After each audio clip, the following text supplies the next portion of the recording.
Welcome to Gun Club. My name is Aaron. I'm super excited because we have the one and only three gun Kenzie, the homie, with us tonight to co-host the show.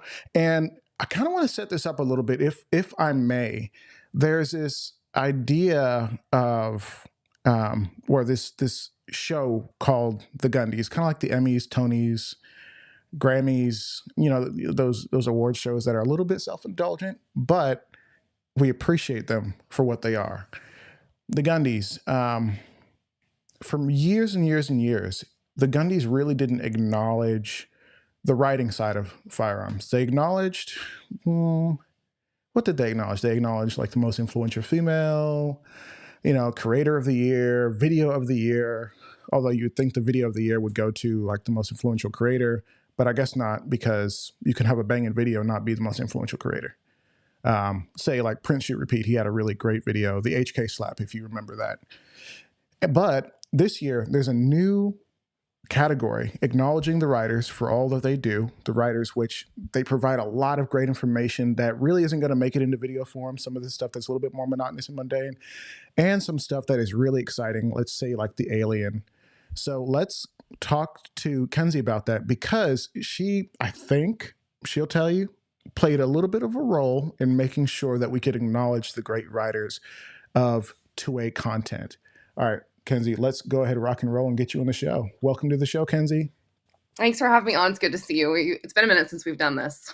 Yeah, it has been. That's my fault. That's my Yeah, well, we're not going to talk about your ultra busy schedule and the fact that I'm not sure how you're sitting here right now with as much as you've been moving. I don't know either. But it's really good to see you. But let's talk a little bit about the Gundies, because we were kind of talking a little bit before, and you were like, hey, that's part of my efforts this year. All the things that I'm running around like a chick with my head cut off, things, is making sure that the writers could be acknowledged. How did that even come about? Yeah, so by my understanding, we actually had a category for writers in the very first Gundy Awards. And if you're not familiar with the first one, I didn't get to go, but it was actually held during SHOT Show, but it was like at a restaurant, and it was really small and low key. I mean, by the pictures and the videos I've seen, maybe a couple dozen people attended this. And so it was something that, Ben and Will from the Forge Relations team put together and started and created. Obviously, the Gundies is after the Dundies from The Office. And the writer category really didn't have a lot of movement. But I don't think at that time that it was really I would say understandable about what writers have done and how writers have gotten us to the point to take it into the digital world. And for 4 years, it was gone, and I advocated this year, hey, like, we see censorship, right? We see YouTube's shut down, monetization happening, or demonetization happening. And at the end of the day, if and when, I don't think it's an if and when Facebook, Instagram, all the meta platforms, YouTube, and all of these platforms say, hey, no more gun content, or we're done, sending out informative or information, even the videos, how to assemble something, safety videos. That's what frustrates me is, anyways, going on a divergent. The writers at the end of the day are always going to be there, right? So the platforms that will always have a place and a voice is going to be like your magazines, your print. Yes, those still exist. Websites that have digital articles that are putting out information. And even now, as a writer, I'm not just writing, but I'm actually doing video content as well. So every gun review that I do now, digitally, there's a video attached to that, and it's not hosted on YouTube or any of these platforms that are demonetizing, I can't say that word, content. It's hosted on their websites. And so I really strongly advocated that at the end of the day, writers got us here, and writers are going to continue to be there when these platforms are shut down, or if, whatever. So that's why I was really excited for this to come back. And there were some really incredible nominees. Even in the top 4, Masad Ayub is still on there. And I've shot with him. I've met him. He was one of the very first people 10 years ago that I shot with at a GSSF match. So for me to see like an idol and someone I know and I've seen shoot, and he was super nice to me, got to talk to him for a couple of years in a row, be in the same category and be nominated with him is pretty cool. Yeah, no, it's crazy, like, working in the gun industry to whatever extent we do, and you're just the busiest bee I've ever met in the gun space. Like, somehow you actually do it full time. Most of us aren't. And there goes my feed. Wow. Okay. Most of us aren't, but yet, and we're back. Okay. What's going on? It's my whole night. hopefully we don't get any more of that. Anyways, so having been able to meet some of my heroes and even people like you who I'm just like, I see you killing it. And I'm like, hey, you know what? She's doing awesome. I wonder if she'd be willing to come on the show. I don't know. Not my little show. Let me just send her a Yeah. DM. Didn't reply for like 3 years, right? And then I'm like, okay, I'm clearly lost in the abyss of your Request. the message Yeah. request with all the spam bots. I'm gonna just leave a comment and say hello. And this is like some like lore and backstory of why we're friendly now, and somebody I trust in this space. Um, but going from just a guy on the outside to meeting your heroes, and he's like, oh wait, no, you're not just a podcaster, you're not just a gun influencer, or somebody running events. And can we go down the list of accolades? Somebody running women's events, somebody who has amazing relationships with like a billion companies, somebody who is I mean, a champion 3-gun shooter, high lady in like a bunch of different categories and different matches. Like, we're just killing the game one step Thank at a you. time. But you're also a writer. Mhm. And people aren't reading as much as they should be. I think reading is a lost skill. It is. But like what you said, at the end of the day, if and when YouTube kicks us off, if and when, and Instagram's already kicked me off, so like good luck, Oh, yeah. right? There are places where people can go for gun content, and yes, the magazines are they float and they're existing in kind of a different place right now than they did 10 years ago, but I think they still have a place.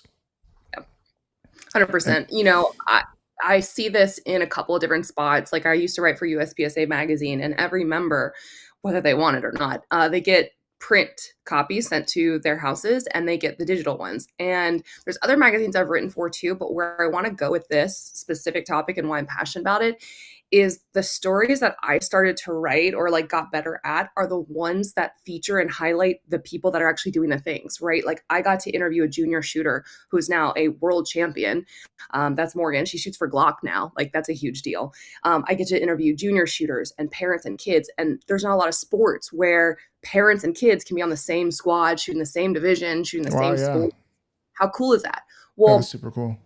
these stories started to not force, but make people open it up and be like, okay, what are we going to talk about today? What are we going to hear about? What's the story? What are the interviews? And so I actually made it more relatable and more to where people wanted to engage with that content. And it wasn't just another, not that they're not bad and that we don't need them, but another gun review, another gear review, or another whatever. It's like the stories that matter. Like, I did one about Jim, who's the adaptive shooter from Glock, and he's got I bought a mobile chair, which is so freaking cool.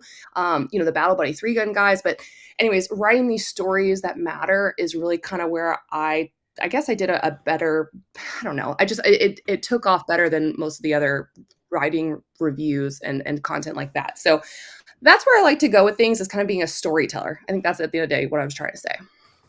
Yeah, absolutely. And being a storyteller, I guess in the podcast world, because not everybody's into podcasts, just as not everybody's into um the writing side and sitting down and reading an article. But if you took the chance to do that, if you actually took the chance to go through some of the reading and the publications, kind of like if you gave a 2-hour podcast a chance, I think you'd find something there that you really do love. And you've done both, to be clear. You've done the podcasting thing, and hopefully you bring back your show because we miss it. But 2025.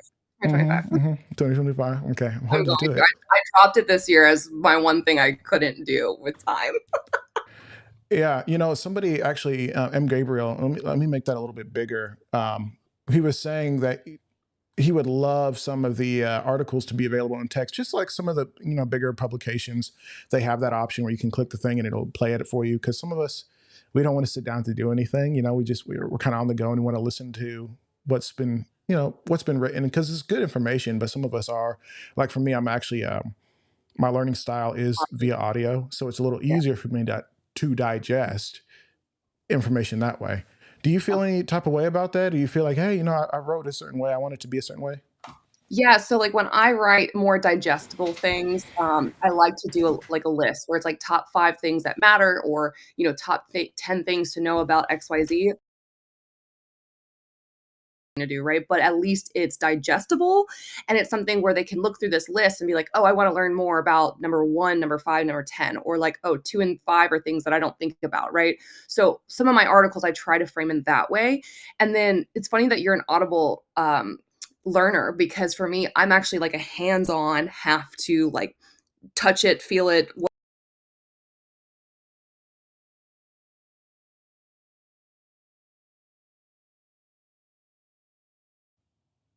articulate in how to explain where the thumb position is, how your fingers get out of the way, how, the vertical insert into the tube, and explain that without any like kind of visual aids. There was a few pictures, but at the end of the day, that's very difficult to explain. So for me, I try to look through anything that I write through the lens of someone who is oblivious, like has never done this before, is really going to look at this like, huh? And I want to make sure it's digestible. So sometimes I'll even send that instructional like content to a friend that doesn't shoot at all and be like, does this make sense? And if this one photo is there, is that enough? And so that's where I kind of try to go with some of my articles. So it's not one big giant story, and more of breaking down some of the aspects that are important. Yeah. I think that takes a. Can you hear me? Okay. Mhm.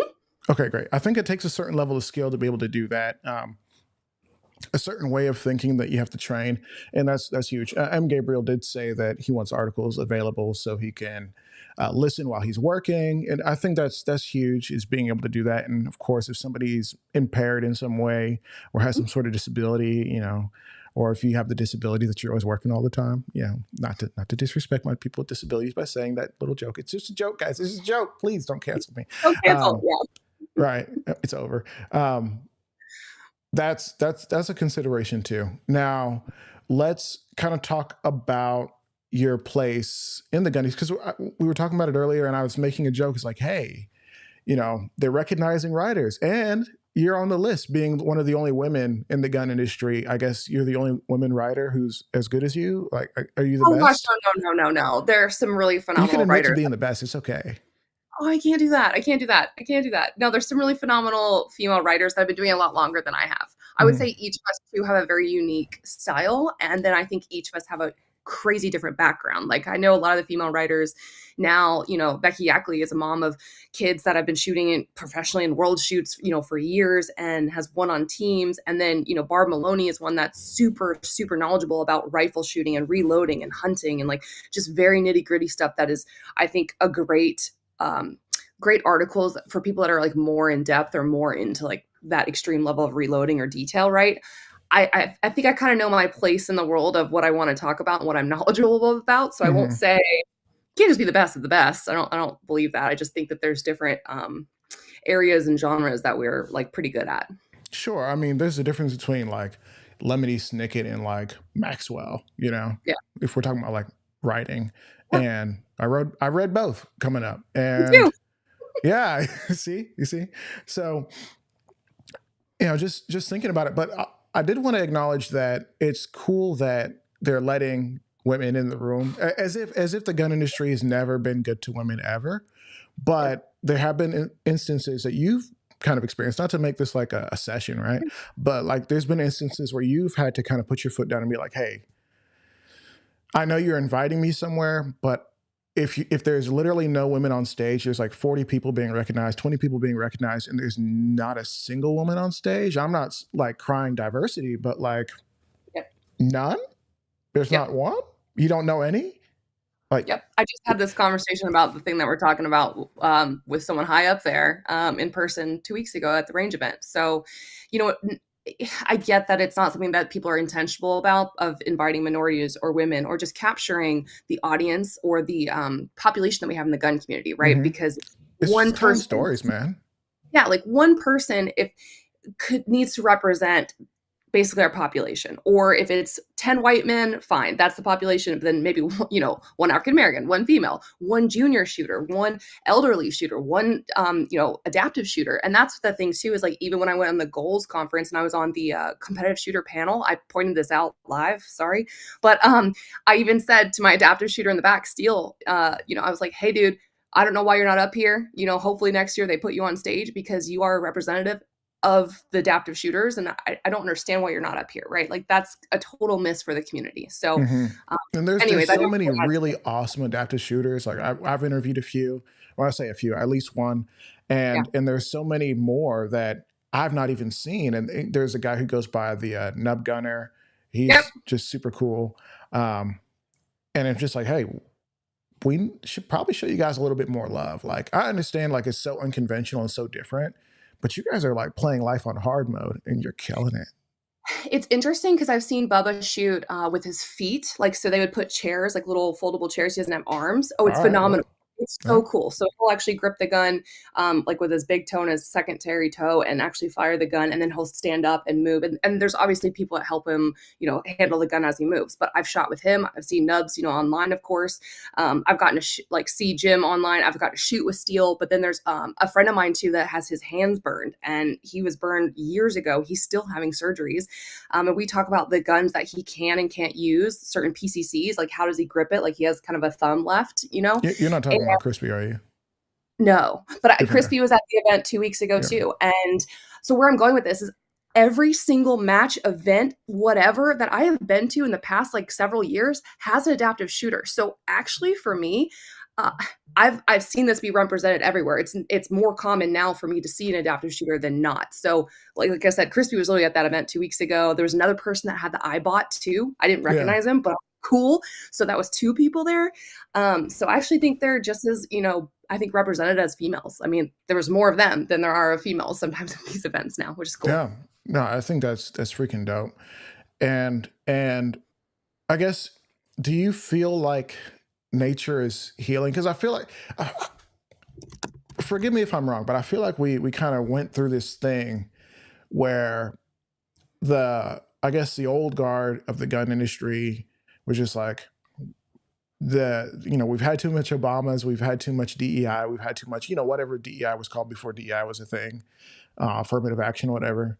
And so we're having this major backlash, and like I see it, but I also don't see it, because like we got to try to Yeah. to not dis like disenfranchise the people who are here, like the Yeah. people who are here. We're not saying, oh, we need to go get a whole different population. These are people who are here.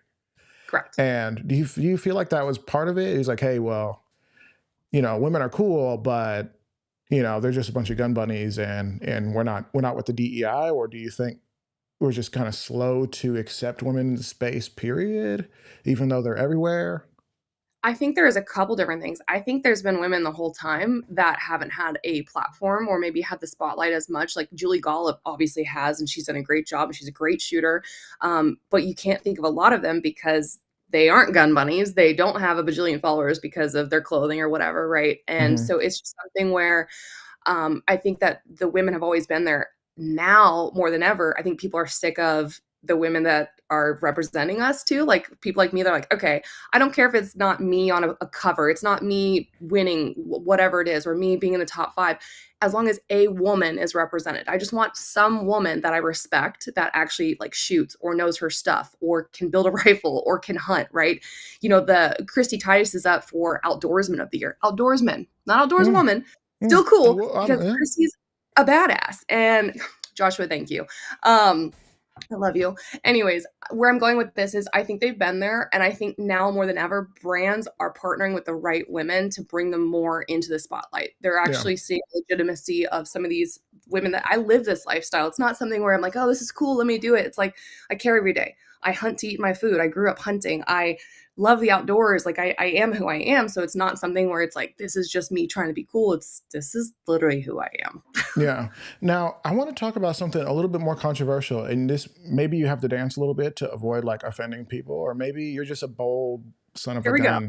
gun. Let's go.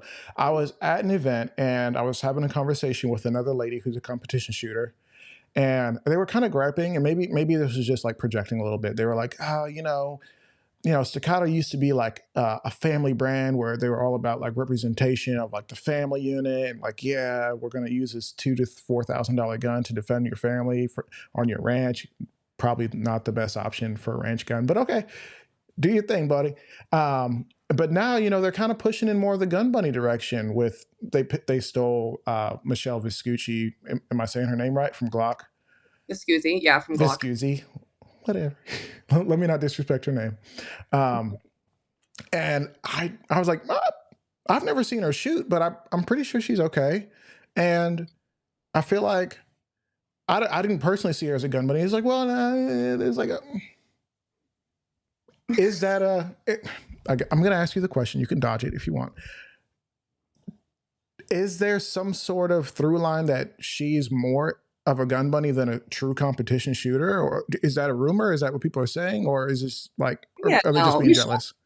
No, Michelle's competed for, I think it was 10 years she spent at Glock, right? So she's done her dues. She's also in the She's put her military. time in. Yeah, she's put her time in, and she does a really, really good job of like being I would say not just like a model and a face, but truly like a person that can shoot on camera and shoot guns correctly and also articulate them. So she, brands work with her a lot. I've even actually in the past brought a brand to her to try to partner with her as well, because she does make partnerships that make sense. Mm-hmm. I think Staccato was smart in getting her because she's very marketable. She's worked with a lot of brands already and she's well known in the industry. So I think that was a step up too. And going from polymer to 2011s, I don't blame her. love our Glocks, right? That's what I started on. But at the end of the day, I shoot a 2011. I can't imagine going back to polymer. You still shooting Yeah. Nighthawk? Yes. Yeah. How much They're is a building baseline my Nighthawk? I just want they're you to building say my it. next gun. I can't wait. Do what? How much is a base Nighthawk? Like if I just went and got one today, what am I paying? I think okay, don't quote me, but I think they start around like 4K depending on But if it's she's like never single bought one, so that's the problem. I see you. stack, double stack. But I was gonna say 45, 9. But a lot of the used guns too that you can find are going to be around that ballpark too. So I'd say 4 to 6. I mean, at the high end, 6 for sure. I mean, They do it's a support nice too gun. on other guns. Yeah, It's yeah. a nice gun. Like let's be honest. Oh, it's the best. Period. I mean, there's tiers to the 2011 market, but even like the Prodigy, I own a Prodigy, and I've tricked it out myself. But Nighthawk actually will work over Prodigy. So if you can't afford a 4K, Prodigy is like 1,200-1,500 bucks depending on the length and if you get the optic, blah blah blah, and then you upgrade it. Maybe you're in 2K, 2,500, and I still think it's a better product than the Staccato. So you're saying they'll custom shop a Prodigy? Yeah, Nice. Nighthawk is a huge custom shop. Like they get SIGs in all the time. They definitely get their Prodigies. I mean, I remember going into the custom shop when I got to do the tour this summer and meet some of the guys that worked on not just my gun, but these parts guns. And then I even send in my parts that I want, whether it's a ambidextrous safety or a specific trigger, or I don't use a grip safety. I know it's like that's just a competition thing. So I would send in the part and they would do the custom work. So yeah. Neat. Yeah, that's Yeah. fascinating that you can delete a grip safety and that's doable. Yeah. just get rid of it. Just take it out of the builder. Every time. Bye. Nice. So if you guys are watching or listening in probably about 20 minutes or so, we should be getting a call from my guy Manny. He's not an influencer or anything like that, but he saw our conversation with Daryl Rostick last weekend, last Thursday that we had live. And we were talking about how he was audited, but kind of more under the guise of an audit, but he was actually being like slightly investigated because somebody bought a gun from him and with like under 10 days it was found at a crime scene in some way, shape, or form. Him as an FFL and a manufacturer out of Michigan, it's like not the best thing to happen to you, right? And so the ATF showed up at his place of business and was like, hey man, we need to do an audit. It's only going to take us like 9 hours to complete it, but we just got to do that. Oh, and by the way, since we've been here for the last few hours, we do want to let you know that one of your guns, well, the reason why we're here is one of your guns showed up at a crime scene. So you're kind of being investigated. That said, one of my guys saw that we had that show and he was like, hey, can we, like, I have a story I want to tell you. And I was like, okay, cool. Tell me the story. And it was fascinating. It involves mistaken identity. It involves the ATF. It involves police from a different state trying to get him to come in. And it got a little messy, but I think you guys will be really happy to hear his story. Hopefully he can join us in the next 20 minutes or so. All right. Now, Josh from Holosun Josh said, OEM is best custom. Please give me this and something amazing. What is he saying? I don't know. Oh my gosh. So it's funny. I talk to a lot of obviously I work with a lot of industry people and a Hmm. lot of people in manufacturers, right? And even today, I'm not gonna say who. This is so funny and not funny, but the people like Josh that have to give product to marketing people or give people to media or reviewers, right? It's such a process of getting emails and understanding like their value add and value not. And where I want to go with some of this too is as a writer, we have like a responsibility to the manufacturers that we work with. We have responsibility to optics companies, ammo companies, what have you. And it just like kind of like gun bunny stuff sets women back in working with brands. Hmm. The burning of the bridges in the media kind of has been an issue, and it still probably is for brands. I get so much love and I appreciate it. Like Colasun, I can't even tell you what's on my desk right now, but it's coming soon. I'm so excited. So thank you, Josh. They It just launched the IR today. Is there more? oh, Do I there's need to make more. a phone call? Okay, so I need There's to. Josh, call So me. What are you what I doing? want to go with this is like people like Josh, they know, hey, I'm going to not just probably do one article. Like I sent that something that they sent me to someone else to do a video, and then I included another article and then in a roundup. And I just wish that more people that were media, more writers, like really made sure that they are taking the time to highlight even the smallest of something that someone sent you, like a bipod, making sure a sling mount is mentioned. I mean, the sling for Magpul, right? It's like I try to link what I'm using or what are in the photos or what's valuable because at the end of the day, yeah, the gun's great, but there's so many different things and accessories and even the ammo that I get that I don't take lightly. That's somebody's budget. That's stuff that they've had to send out and make that they're not, getting a direct return on, right? But I just want to make sure that if new writers come up or people that are writing now and maybe take it for granted, like to try not to, right? Because that Hmm. does kind of damage the whole like media industry at the end of the day too. And I don't know if I don't know the answer. There are way too many publications, digital and print, to even keep track of, man. There are massive amount of magazine companies, digital ones, and they own brands on brands on brands. Um, so when you go to your local grocery store or go to Barnes and Noble or what have you, and you just go look at the sections of gun magazines that still exist, you'd actually probably be surprised. I mean, there's so much that goes into that. And a lot of these companies are doing monthly or, bi-monthly magazines. They're doing annual magazines. And so there's just so much that people don't understand. When I see product that I'm sitting on my desk, this might be out Q1, could be Q2, could be Q4. But we're getting stuff so far in advance that we have to write about it now to be out in time for that. So there's just interesting dynamics that people don't understand as a writer that is behind the scenes. I guess that's what I want to say. So thank you, Yeah, Josh. yeah. Well, yeah. And of course, thanks, Josh, for being that guy and making sure that anything that I've asked for, I get, which is not something everybody can say. So I think that's like super cool. Um, Now, I kind of want to talk about the ethics of all of this, right? Um, First, are you able to post affiliate links in your articles that Some of directly them, yeah. benefit you?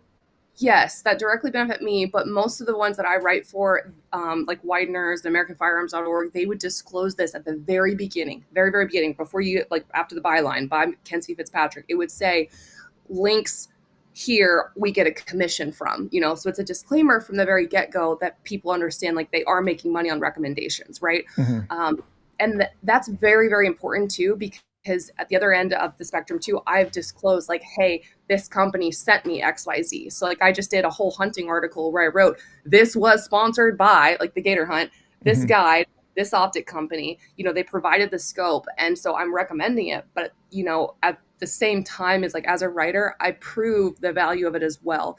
Because I'm going to go to the gator hunting article. I'm just going to go there because it was really Hmm. cool. I mounted that scope, zeroed the scope, leveled it, all that jazz. I made a perfect eyeball shot from like 100 yards on a moving boat off their Kofi Yeager tripod, and this is sight mark scope. And it was a perfect eyeball shot, dead animal, humane shot, really incredible. And so at the end of the day, that barrel, that ammo, but also that scope prove that it is a good quality item, right? So it's stuff like that matters as a writer to actually show it being used in the proper way. Because if you just say, oh, this is junk or we don't like this, it's like, did you test it? Did you take it 500 yards? Did you take it 1,200 yards? A lot of the stuff that I get to, I go compete with. Like I go abuse. Or like when IWI sends me the Masada Slim, I didn't pay for that, so I'll disclose that. but I have literally carried that gun for a year, over a year now. Like that is my carry gun. So it's something that like I trust my life to. So that's not Hmm. stuff that I take lightly. It's the same thing with Yeah. super value ammunition. Is like I was a customer before, I was sponsored in the shooting world, but I legit trust it. So there's a lot of I agree with the ethics that writers just need to make sure that they disclose or they make those statements or what have you. Yeah. I mean, there's so much to it. And you answered 3 or 4 questions that I had down the line of like, hey, like if you're getting stuff for free, are you scared to say something's actually not good because you're going to damage your relationship? Sure. As a gun reviewer, and I got to show it. I do some gear stuff. Every once in a while, I post on Instagram. I hate to do that because it's trash, but it's just the way the world works. Sometimes you might be a little hesitant to say like, hey, listen, they just sent me $1,000 gun. They sent me, Sure. $2,000 worth of scope. Should I? It's really not good. Should Yeah. I just send it back and not write the dang article, or do I have an obligation to be open and honest and let people know like, hey, I tried this thing. You read Kenzie. You don't read, let's say Hollison made a scope. You don't read Hollison. You're reading Yeah. Kenzie. Do I have an Yeah. obligation to tell you all the ways that all the issues that I've had? Is that being fair and honest? Because I know a lot of brands are like, we don't care what you say, just be fair Right. and honest.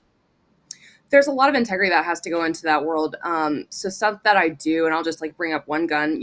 I actually really fell in love with the Ruger 380, like the security pistol, and I did a couple of reviews on it. And while it's not optics ready, it's a phenomenal gun. I group it. I do accuracy testing, velocity testing, but the accuracy is stuff is what matters. So like when I get a gun in like that, I review it and I test it with 5 different types of defensive ammunition. Is it going to run? Does it eject? Is there a failure to feed? And a lot of that too, when I capture on video, I publish. So like if you go to Ballistic Best 2024, on the video itself, I kept in the malfunctions that we had, but I talked about whether it was a grip issue with 1911s and 45, or if it was, an ammo issue or extractor issue. Like we talked about extractor tension. So where I'm going in a rabbit hole is just saying like, I try to disclose, what happened with that, but also like the cases of where that, malfunction could have came from. And then another thing that I mentioned is like the new, gosh, what was it? The equalizer, Smith and Wesson equalizer. It does have a grip safety. And I wrote in the article, I think that this is not a great carry gun for people who do not practice drawing from concealment or shooting a gun with a grip safety. And where I'm going with that, if you are under pressure and stressed and you've never dry fired and you barely live fire, and you go to draw your pistol with that grip safety and you don't get a high enough grip and you don't have a strong enough grip, especially when I teach women, I see this, you are going to safety yourself. And I can't tell you how many Shield Easies I have had in classes prior. I know it's a different gun, with women that show up and these are their guns and they literally don't know why their gun is not, firing because their grip safety is not depressed. And so when I write these articles too, I talk about pros and cons. Same thing with an optics review. I just published this with Weiners. Every single optic has a pro and a con, whether it's battery life, the color, the window size, emitter, is it closed or open? So like, if you want to know if I can break something or what I think of it or where I think it's useful and where I don't think it is, that's how I write. Like I'm having a conversation, what I would recommend to a family member, a friend, or what I wouldn't. So yeah. Yeah. No, I really appreciate that just because in the gun world, we've seen a lot of weird stuff from the writers. We've seen some questionable stuff. Not nothing I can legitimately just point to and be like, see, that one guy who writes for, name a publication, Recoil Magazine, he was not honest, and he's bought and paid for it. We didn't, y'all don't see, but there's a bunch of like, Sure. there's like a family tree that leads directly to the pocketbooks of, say Streamlight. But Josh Erickson from Hollison, I'm really glad he's here because he's saying a lot that I think we can I can't kind of see it. parse through. Share. Oh, Yeah, I'll make it a little bit bigger. And then I'm going to say, Joshua Erickson says, disclose you got it, but also keep it real in the honesty department. Those who don't get less stuff from me. yeah. And, if y'all don't know, he's in charge of sending out cool goodies from Hollison. That Yeah. said, I appreciate that he said both. He like, keep it honest. I mean, Yep. but also, let people know you got it. Because if you not, it's an FCC violation to not say that you got something and then review it as if you just bought it off the shelf yourself. because there is a conflict of interest. And if you can bypass that conflict, amazing. That's Yep. great. And people can usually tell when you've been able to Yeah. put that, oh, you got it from this, put it to the side. Go, Kenzie. Something else I want to mention, and that's along the lines, is 95% of the people that I work with now, including Josh, I was a customer first. I am so blessed and honored to get product free now because I couldn't afford to pay for these guns and ammo and optics to do the review because, believe it or not, we don't get paid that much. But where I'm going with that is I believe in Hollow Sun. Like, I have owned the 510C on pretty much every PCC that I have. My carry pistols have them, the offset red dot. He's provided me way more to outfit my guns that people actually get to use and shoot at Gals Day or shoot in competition for 3-gun and borrow my stuff, right? But at the end of the day is like, you have to believe in it. And so the other step to that is if it is a brand I've never worked with before or never tried or used, I tell them that, like, hey, I need to see the product or try the product first. Let me get it in my hands. Let me test it. If there's an issue, and I've had like 2 issues before, pretty recent, where I've let the manufacturer know first, because at the end of the day is like, hey, like they make mistakes. They're not 100% perfect. Something's going to break, right? And I let them know first. And I see what they do. Like, do they fix it? Do they inspect it? Do they try to make it better? And a lot of these companies have made improvements, which is really cool. And that's where you see these 2.0 versions of guns, of holsters, of different stuff like that. But I want to give them the benefit of the doubt for that reason. And then, and maybe mention that and then how they handled it and then actually gotten, a replacement product or whatever to review. But yeah, like, I mean, I'm not just gonna, there's companies I don't write for, won't take product for, won't feature. I have no interest in working with them because I know that their product is not something I would use, not that I would recommend. And that's just me. And that's okay. And that's where I just say, like, no, thank you. I appreciate the opportunity, but that's not Yeah. something I'm.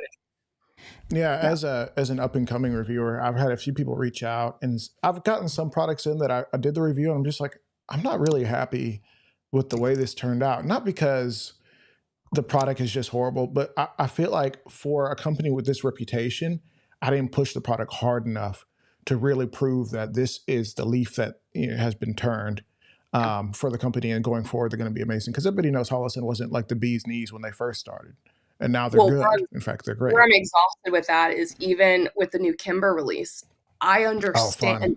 and I'll go with Taurus too. Here's the thing. I have been at an event with Taurus at Gunsight testing a gun that none of the guns failed. We had some magazine issues, like a couple magazine issues, which they actually took back and fixed. They didn't release this. So it was supposed to be released. It's being pushed. That's awesome. That company Hmm. took that knowledge and information, said, let's make this, perfect before we launch, or as perfect is. And then like, I'm just so excited about some of this stuff, right? I wish more people understood, like with Kimber, that they moved manufacturing plant. They're now in like a free state of Alabama. They understand their reputation or what have you in the past. And they even brought on a consultant. If you know Frank Proctor, I've taken a class of his. He's a great friend. He's in Alabama. He's an amazing shooter. He's been working with them to develop this pistol. What's wrong? What could be improved? What needs to be fixed? And make this gun, the 2K11, what it is. And I even made a whole video because people didn't believe me, but we tested 1,000 rounds in 100-degree heat, had no malfunctions, and we had optics on the guns. We had iron sights. And it's just interesting how people are so quick to be like, oh, they're just pushing it. They're just shilling it. They're, Hmm. what have you. Because yes, It's we my all kind of favorite drop name as somebody who touches guns for a living, is to be called a shill. I'm like, shill. okay, Yeah. yeah. Or it's, all of us drop our videos on the same day or the same week. It's like, well, if we don't, then we're old news because it's been Hmm. 3 months since it's been out, right? No, but Can you we're spell proving, embargo? yeah, can you spell embargo? And we're showing you the video. It's like, I mean, we're proving that it works. We're proving that it's zeroed. We're proving that it's accurate. We're proving that I can run and gun with it. I don't know what more you can do, and that's fine. And there will always be haters. But where I'm going with this is I'm very excited to get to put hands on guns like the Ruger 380, the Security 380, the Kimber 2K11, the Taurus GX4 carry. I love that gun. So these are 3 guns that I would shoot, I would carry, and I would compete with. Like, I love these guns. So anyways, that's where I'm going with some of this stuff is like, as a writer, we do probably have a little bit of bias or a little bit of like back viewing of brands, but then we get to be surprised by what they create. And that's some of my favorite like moments of like, oh, I prejudge this or I pre-assume this and I love it. Hmm. So Yeah, no, yeah. I'll say there's so much that goes into this, and I actually had a conversation. Have you ever worked with Radian before? Yeah. Yeah, so I was actually talking to their marketing guy today, and I was like, "Hey, man, can you give me a call? Because I've been running the snot out of their the P365 Ramjet and their Hmm. whole package. Like this has been like I've been carrying it every day since I kind of put it together, and I'm very confident in all of it. Like I wouldn't use it to protect my family unless I knew it worked. Like I'm very particular about what I carry. There's a lot of stuff I'm not carrying. Like I don't carry my TTI Combat because it's too big. Not because I Too don't big. think it'll work, but No. also there were some rumors that there was some striker issues. So Hmm. until I can put 1,000 rounds through it and be sure that my striker is amazing, I'm not Yeah. going to EDC that. Yeah. But that's just the truth, right? And they sent me that gun, so Yeah. Truth. Look at guys, that. would Something you you got believe for it? free. And now Who knew? here's why I brought up Radian. I had to have a conversation with them today, and I was really sad to have this conversation because there was some rust on my comp, like little spots, like not even like normal rust, but little spots. I'm like, how is my 365 not rusted? Because SIGs are notorious for rusting, Yeah. but this comp is rusted. And so I was like, is this even rust or is it some sort? Did I just put the gun in something weird and it's like causing a chemical reaction? I mean, it can't be. It can't be. So I said, hey man, can you call me? And he was like, hey, are you seeing spots? So I was like, yes. Oh, so you know about this? And he's like, actually, no, that's actually no an issue, but it's our policy here, lifetime warranty on all our goods. That's not a performance issue. Like you're not going to have, a malfunction because of that, but we're going to send you a new comp right now. Was it a heat And treatment issue? so he explained that they outsourced their DLC, the diamond light coating, to It's a another it's company, always and something contaminated a batch, and yeah. it screwed up some of them. And they're not able to kind of like hunt it down. But if anyone calls in about it, they're getting a new one immediately, no questions asked. So Yeah. That's and awesome. at that point, I'm like, here, listen, your stuff is ultra Gucci. Like it's probably cost $50 to $100 more than it ever should. Like every single thing that they make, Everything. everything that they make is probably 20% more expensive than it could be.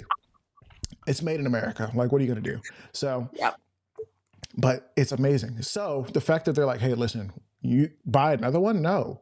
here, take it. So I was like, what do you want me to send the old one back? Nah, do what you want with it. Sorry, I guess I'll get it Cerakoted. I don't know. I guess. Spray paint. I'm just kidding. Don't do that. Right, just rattle can. Yes. Not But what you're supposed to do in a comp, but yeah. you're right. Dude. So hopefully Manny can hop in here. I'm gonna make sure he has the link.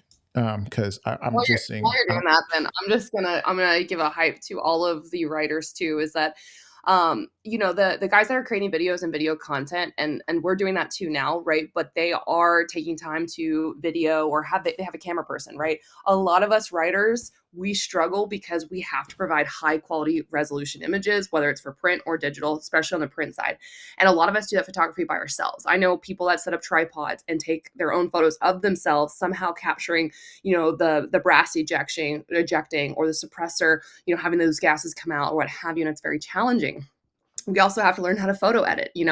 I was great at writing when I got started, or like at least I knew writing, but I didn't know photography. I didn't own a high-end camera, and I had to go get one, and I had to start using it and learning it. And now I run everything in manual mode, which is awesome. So it's interesting as a writer, is like, I don't think that they get enough credit for the value that they have, especially when they're telling a story and explaining it through photography and capturing those moments. I mean, it is near damn impossible to capture a lot of what I wish I could through the lens and get it at the exact moment it happens, right? So that's stuff that I want to mention too, is the power of what we can do through photos, and the work that it takes behind the scenes, because there's a lot of guns that don't get the beauty captured because the photography is not the perfect amount, right? But there's a lot of that too that people don't realize.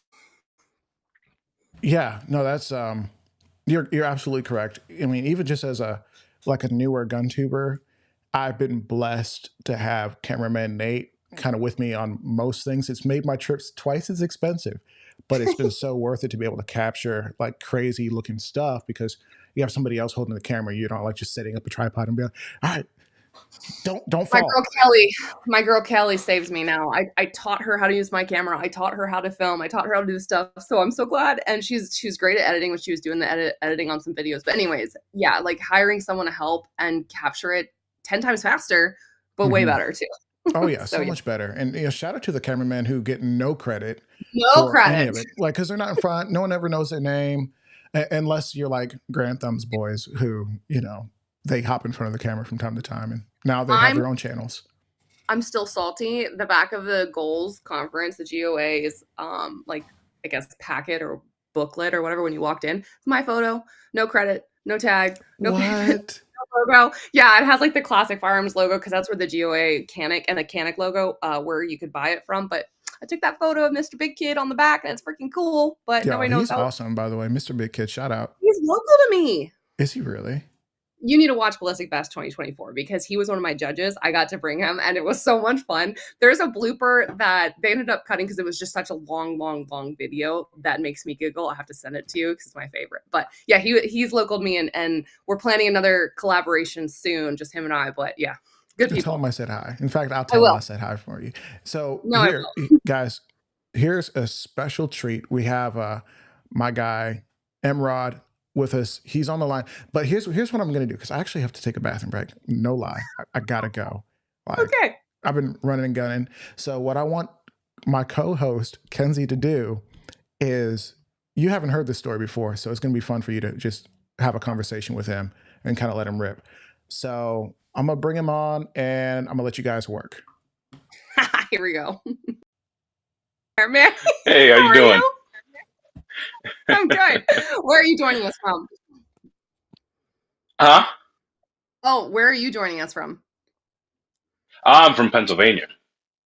Holy cow. So it's snowing and cold. No, it's actually, I think it was like 49 today. Nice, nice. So I've So been up to it's Pennsylvania. rainy.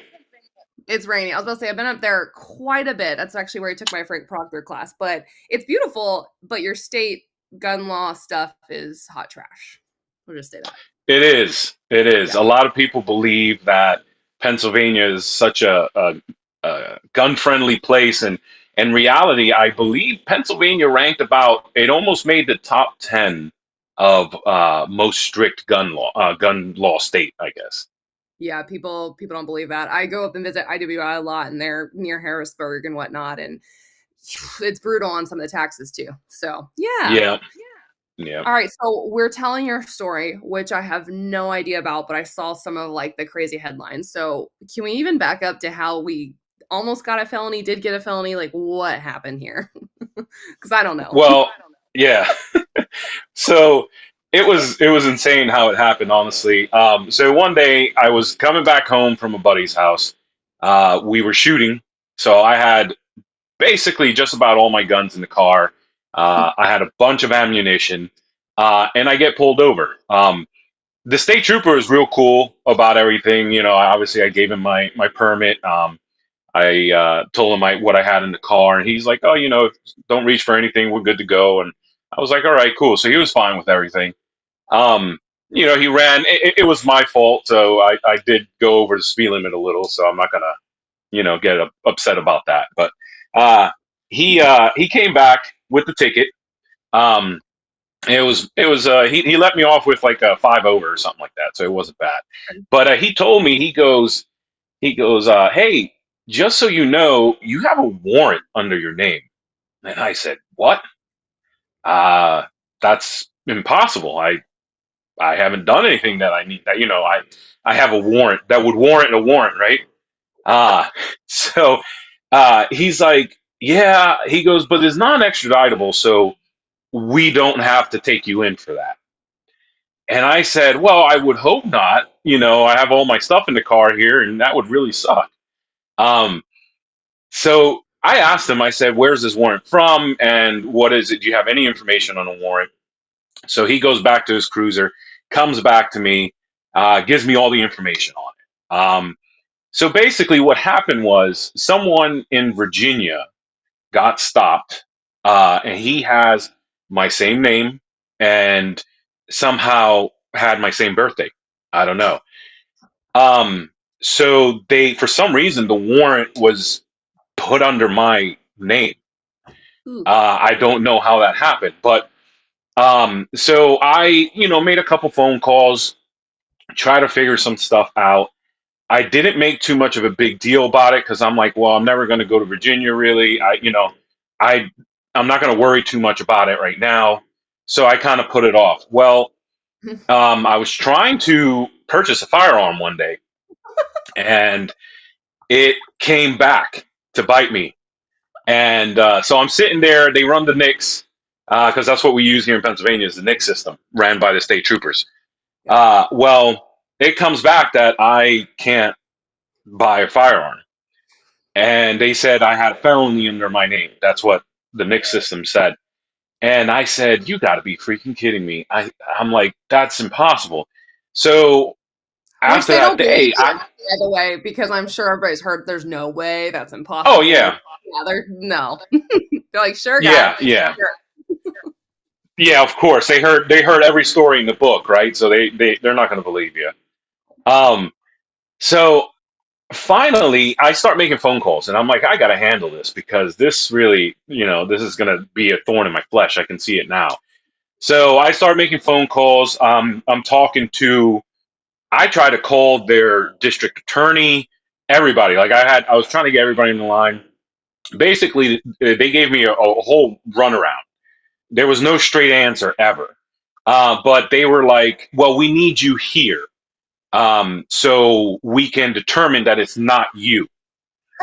And I said, wait a minute, hold on. I'm not against the police, but I'm also not stupid. If I go down there, I can just see myself being arrested for this warrant, So now I'm going to have an arrest under my name. Mm. Well, so I'm talking to them. We're going back and forth. Uh, I even talked. I got the state trooper's number that stopped the guy. And when I talked to him, he's like, "Well, the guy didn't give me an ID." Oh, And I said, "Wait a minute. How do you have all his information and he didn't give you an ID? And you guys believe him over me?" that's bullshit. So the state trooper is like, "Listen, I believe you. I'm sure it's not you, but for some reason they need you to come down here." And finally, we went back and forth, and they settled on, well, send us your fingerprints and a copy of your ID and all this other stuff. And I said, listen, I'm not going to send you my fingerprints. That's not going to happen. Nobody needs my fingerprints except the place I work. Yeah. So, and I told them, I said, listen, I work for the Department of Corrections here in Pennsylvania. I said, they run my background every Yeah. week. Every week, my background gets run. There's no reason why you can't believe me. I Right. said, I live in Pennsylvania, which is 6 hours away from where this incident happened. Yeah. I worked that day, so it was impossible for me to go down there, commit the crime, and not show up for court because that's what happened. The guy didn't show up for the court date, so it turned into a warrant. Uh, and I'm like, second of all, how can you guys, pin this on me when you only have a name and a birthday that he probably even lied about, you Mm. know? And you have no more information. Well, we got to make sure it's not you. And I said, how do you know it's not him? So it was real stupid. Well, I explained this to my local state trooper's office. We talked about it. They were actually real cool about everything. They fixed the NIC system. I was able to, because I provided them the information I gave the other people in Virginia. And they're like, oh, yeah, no, that's definitely not you. We believe you. We're good to go. So I was able to purchase my firearm. Yes. And I said, great. That's going to work out for me. This is all behind me. No. 1 year later, after that, um, I actually rewind back another year. I started working at a gun shop and part time, just because it was just I love being around guns. So Yeah. obviously, why not? Yeah. So part That time, I didn't started ruin working guns at a for you, gun by shop. the way. Huh? That didn't ruin guns for you, by the way, because working in a gun store and meeting those people are just Well, it didn't ruin guns for me. It ruined going, being with certain people at the range and stuff. So I Yeah, try to go to a range when it's empty, right? 100%. So, anyway, so I'm working at this gun shop, and I don't know if you know, but usually, at least here in Pennsylvania, and I'm sure it's the same everywhere throughout the United States. According to ATF and federal law and stuff, working at a gun shop, they want you to have a background check so you can carry explosives and stuff like Yeah. that in case you have to um, transport black powder, things like that. They want you to have that background check. So I did mine. Mine was all good to go. I've been working at the gun shop for about a year and a half or so at this point. I get a letter in the mail. The letter states, due to you being a felon, Oh my god. you cannot pass this background check anymore, and we have to revoke your license to carry explosives and all this stuff.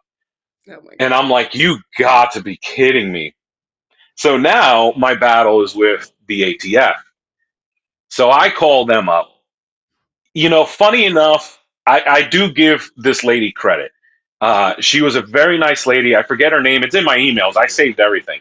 But I, Mhm. I give her credit because she was very nice and she was actually trying to help. Yeah.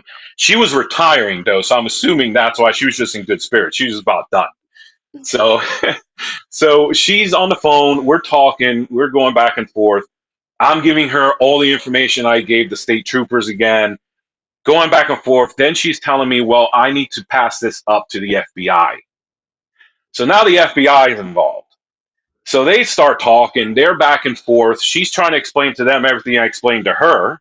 Mm-mm. Um, and then I provide them more information. I send them a copy of my license. I send them, what was it? I think I sent them a work schedule. Oh I my god. even sent a signed letter from my HR manager stating that I was at work. And they So how is this not ending there though? With like whatchamacallit? I can't even think of alibi. Hello. well, you would think, right? You would think it would end with a solid alibi, which obviously I have. No, for some reason, when I was talking to the ATF lady was okay with everything. But since she needed to talk to the FBI and convince them that I'm okay, they were just persistent. And actually, like towards the end, I sent all this information in, and the FBI told her this information is all well and good, but it's irrelevant.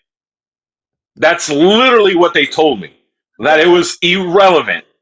So by this time, I am fuming. I'm just vexed. So I did something I usually never do, and I hate doing it, but I ended up pulling out the race card because I'm Hispanic. So I told her, I said, you tell them that this is harassment. And the reason why they're doing this is because I'm a Hispanic male. And just because I have the same name as someone, they're up my throat, down my throat about all this stuff. I said, tell them that I'm going to get a lawyer and then we're going to see if it's irrelevant, the information that I got. And I am not kidding you. 2 days later, I get an email stating everything is clear. We're good to go on everything. No DEI for problem. the win. What the Oh hell? my goodness.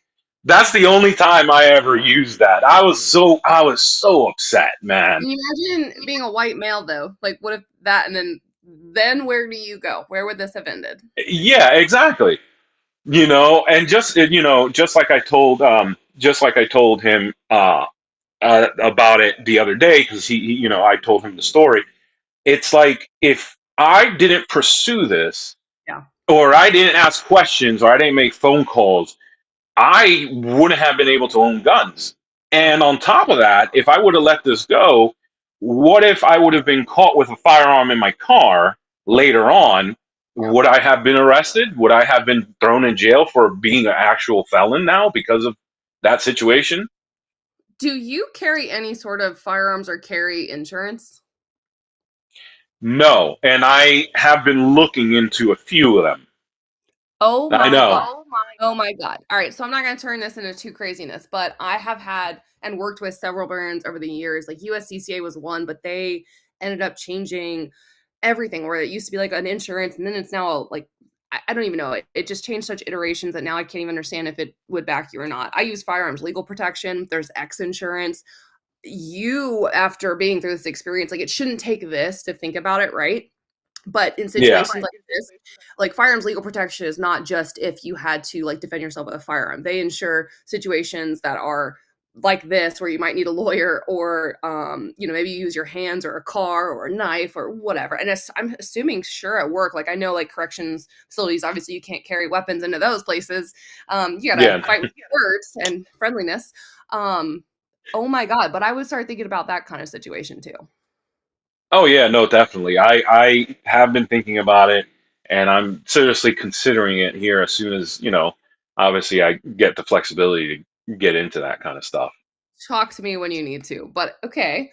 The other questions I have on this too is like how like were there no body cameras on the officer that pulled this guy over? I'm assuming he probably didn't have your same name and birthday. Like I'm assuming he had a list of people that he got this information from or has been using. You know what I mean? There's no way that I don't know that possibility exists. So I think what happened was he probably pulled over a guy that was in the country illegally. Yeah. Surprise, right? Yeah. Um, Yeah. and this dude just gave him a name and a birthday, and I honestly think he just got lucky with that birthday because he didn't provide an ID. So I don't know if the officer had a body cam or what happened at that point, but he didn't provide an ID. I don't know how that's possible to have a police report as severe as this with a name and a birthday, no address, Yeah, ID, or videos exactly. or videos, or pull the man out and take a photo of him. I don't understand that. Yeah, I didn't understand that either. I don't get how even on his level, even on that guy's level, I'm not sure how they were able to just with that information, you know. And then when I looked up, because I was able to look up the issue that actually started the whole traffic stop, the guy was going, I think it was like 30 plus in a school zone. E So if you're going that fast, don't you think the dude should have been arrested? Like and search that's the car for something else. Yeah, Yeah. exactly. So it was just so weird, the whole thing, and the fact that they just threw my name in there, and they're like, "Oh, here's another dude with the same name. Let's tack it on to him and see if we get lucky." And this is Virginia. Well, it happened in Virginia, yeah, No, that's what I was wondering. Okay, so like I border Virginia, West Virginia, South Carolina, Georgia. I mean, I don't border them directly specifically, but like West Virginia, I drive through a lot. But I hate driving through Virginia and West Virginia. I hated going to Maryland. A lot of again, I go back to like legal protection, but even knowing the gun laws from state to state or knowing any not that that would have helped really the situation, but anything when you travel is just something I wanted to bring up to people. Like the reason I really like my concealed carry permit, I still have my out of state for Florida, and then I have my one in Tennessee where I live, is it has reciprocity with all these states. So at the end of the yeah, day, like I would encourage people to get permits only for a couple of reasons. Yeah, there's constitutional carry, but the reciprocity is helpful, especially so you can carry concealed. I don't like love carry open. That's not something I recommend. But even like transportation of firearms, and there's a lot of people that don't understand you can transport firearms through state lines in specific conditions, or if you're ending up at a place that is gun friendly or what have you. But there's a lot of legal stuff that when you start traveling with them, you need to know. I know that's not your case. I just want to bring that up while we're on topic with different state and all this stuff going on. yeah, yeah. Man, No, definitely, definitely. Well, we that's got a the full crazy breakdown, story. Aaron.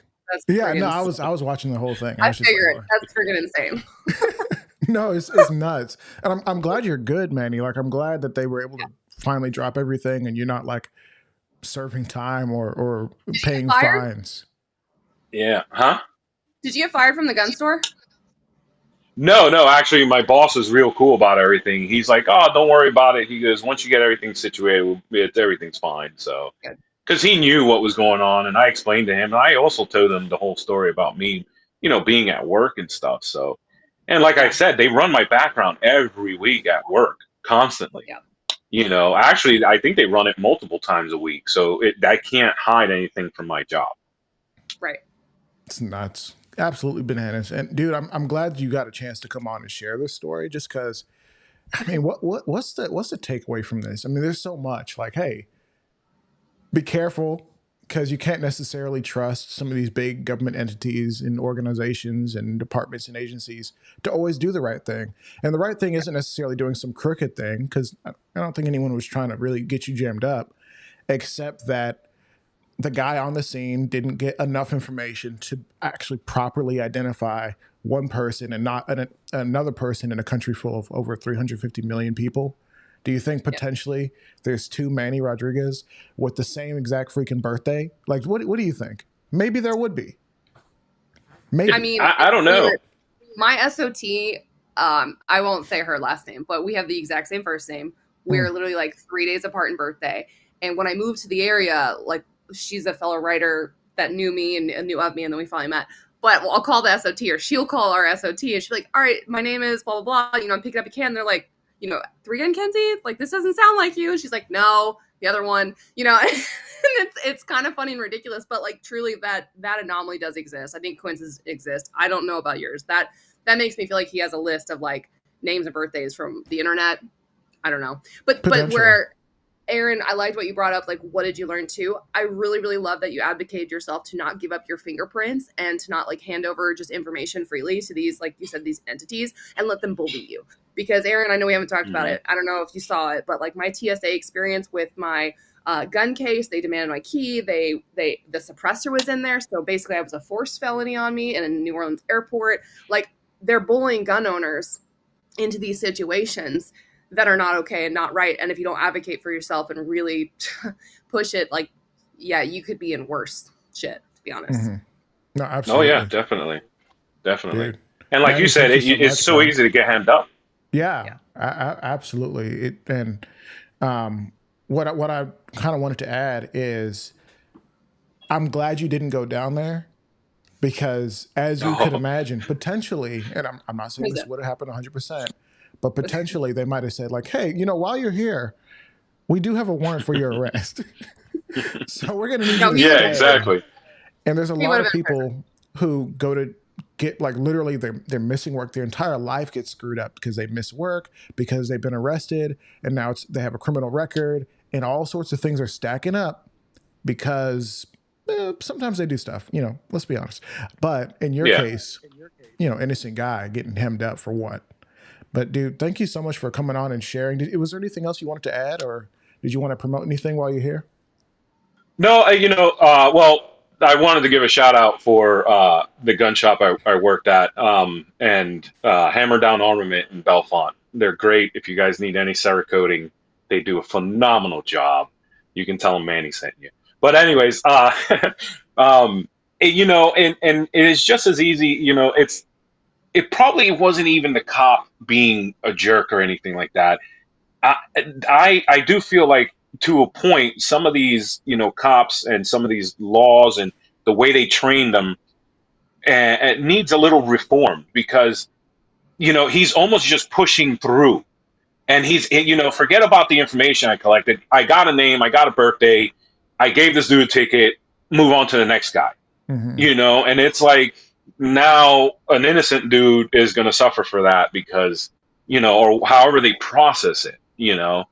So it's just like you said, don't back down, don't go without questioning. You know, I'm not saying we have to revolt against the police officers or authorities, but don't let them, you know, kind of just get their way. Question.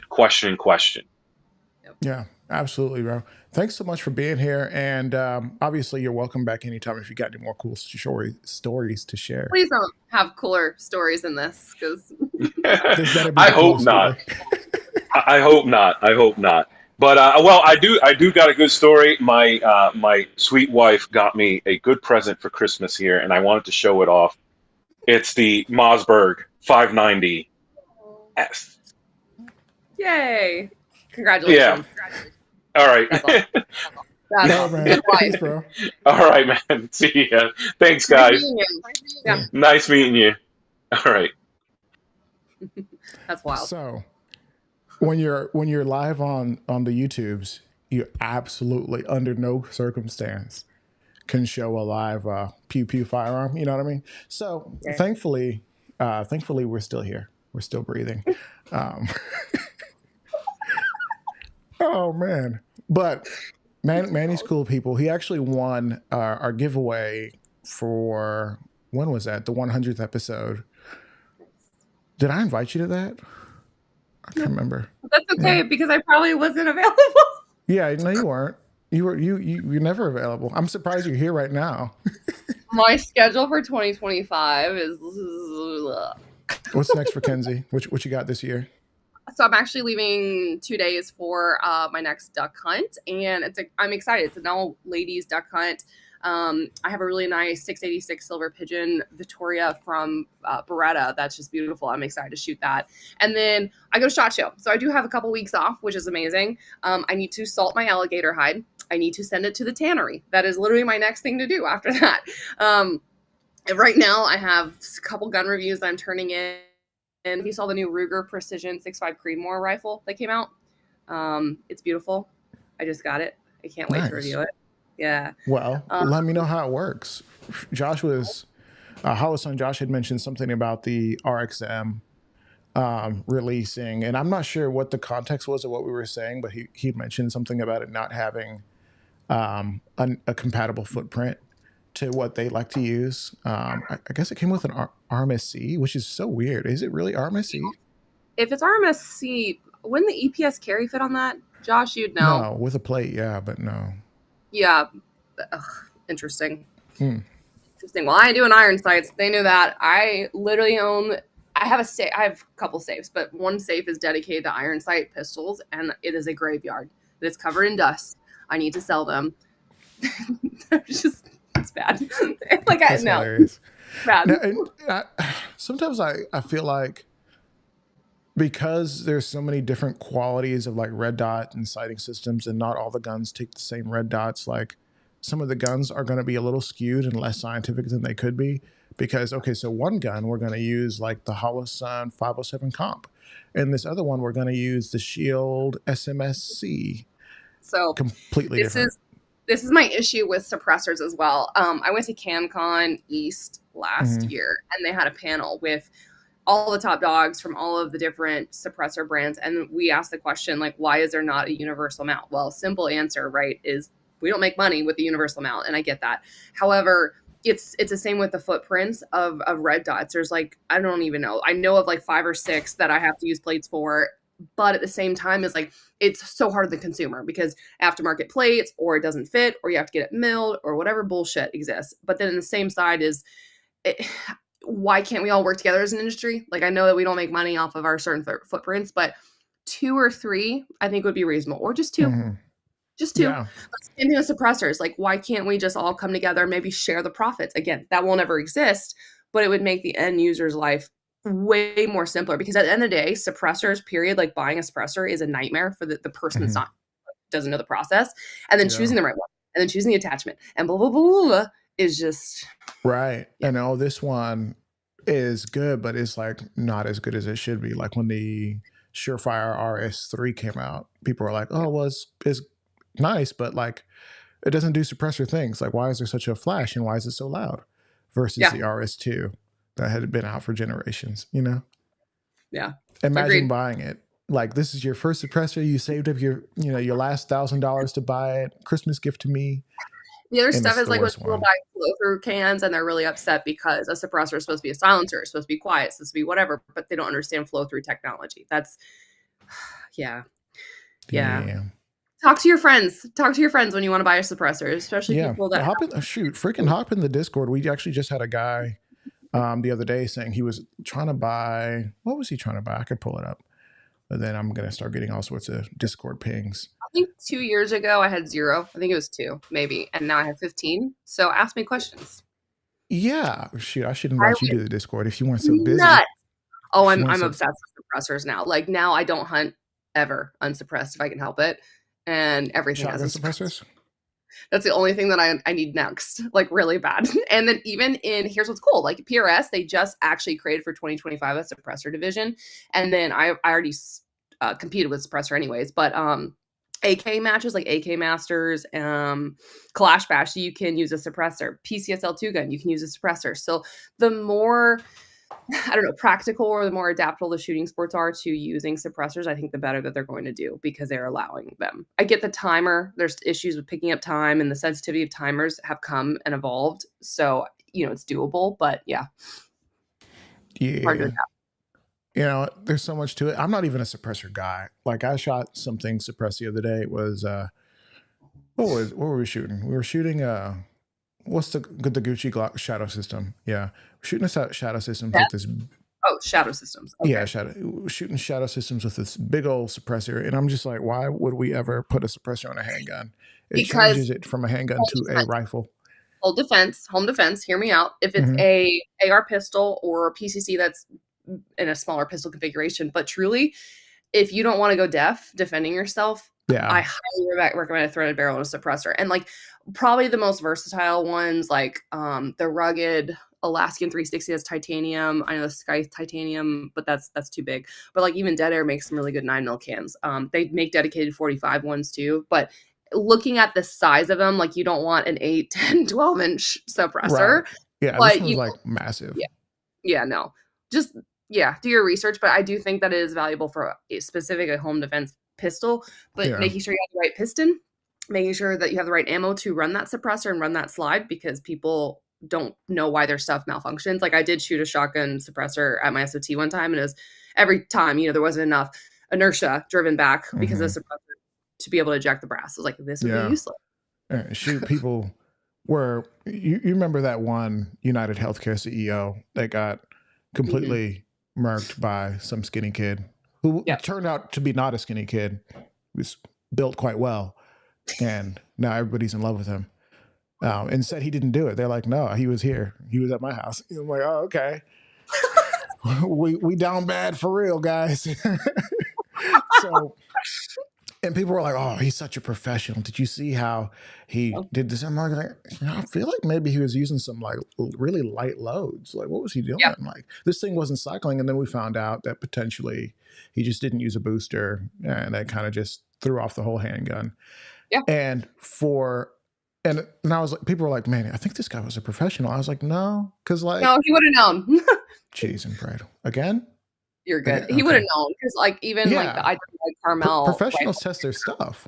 Yeah, they have the piston settings where you can go from like regular to suppressor gas systems, and sometimes like actually the setting that's for a suppressor isn't correct or it doesn't work with that specific suppressor. Like people they'll just turn it and be like, yeah, it'll work. Like test it, especially with the ammo that you're gonna keep in that firearm to use. Right, not whatever ball training ammo. Like, so that Gator hunt, I used the Dead Air Primal suppressor on it, and a suppressor can actually change the point of impact. It might not affect really the accuracy. A lot of people think that. Some do, some don't.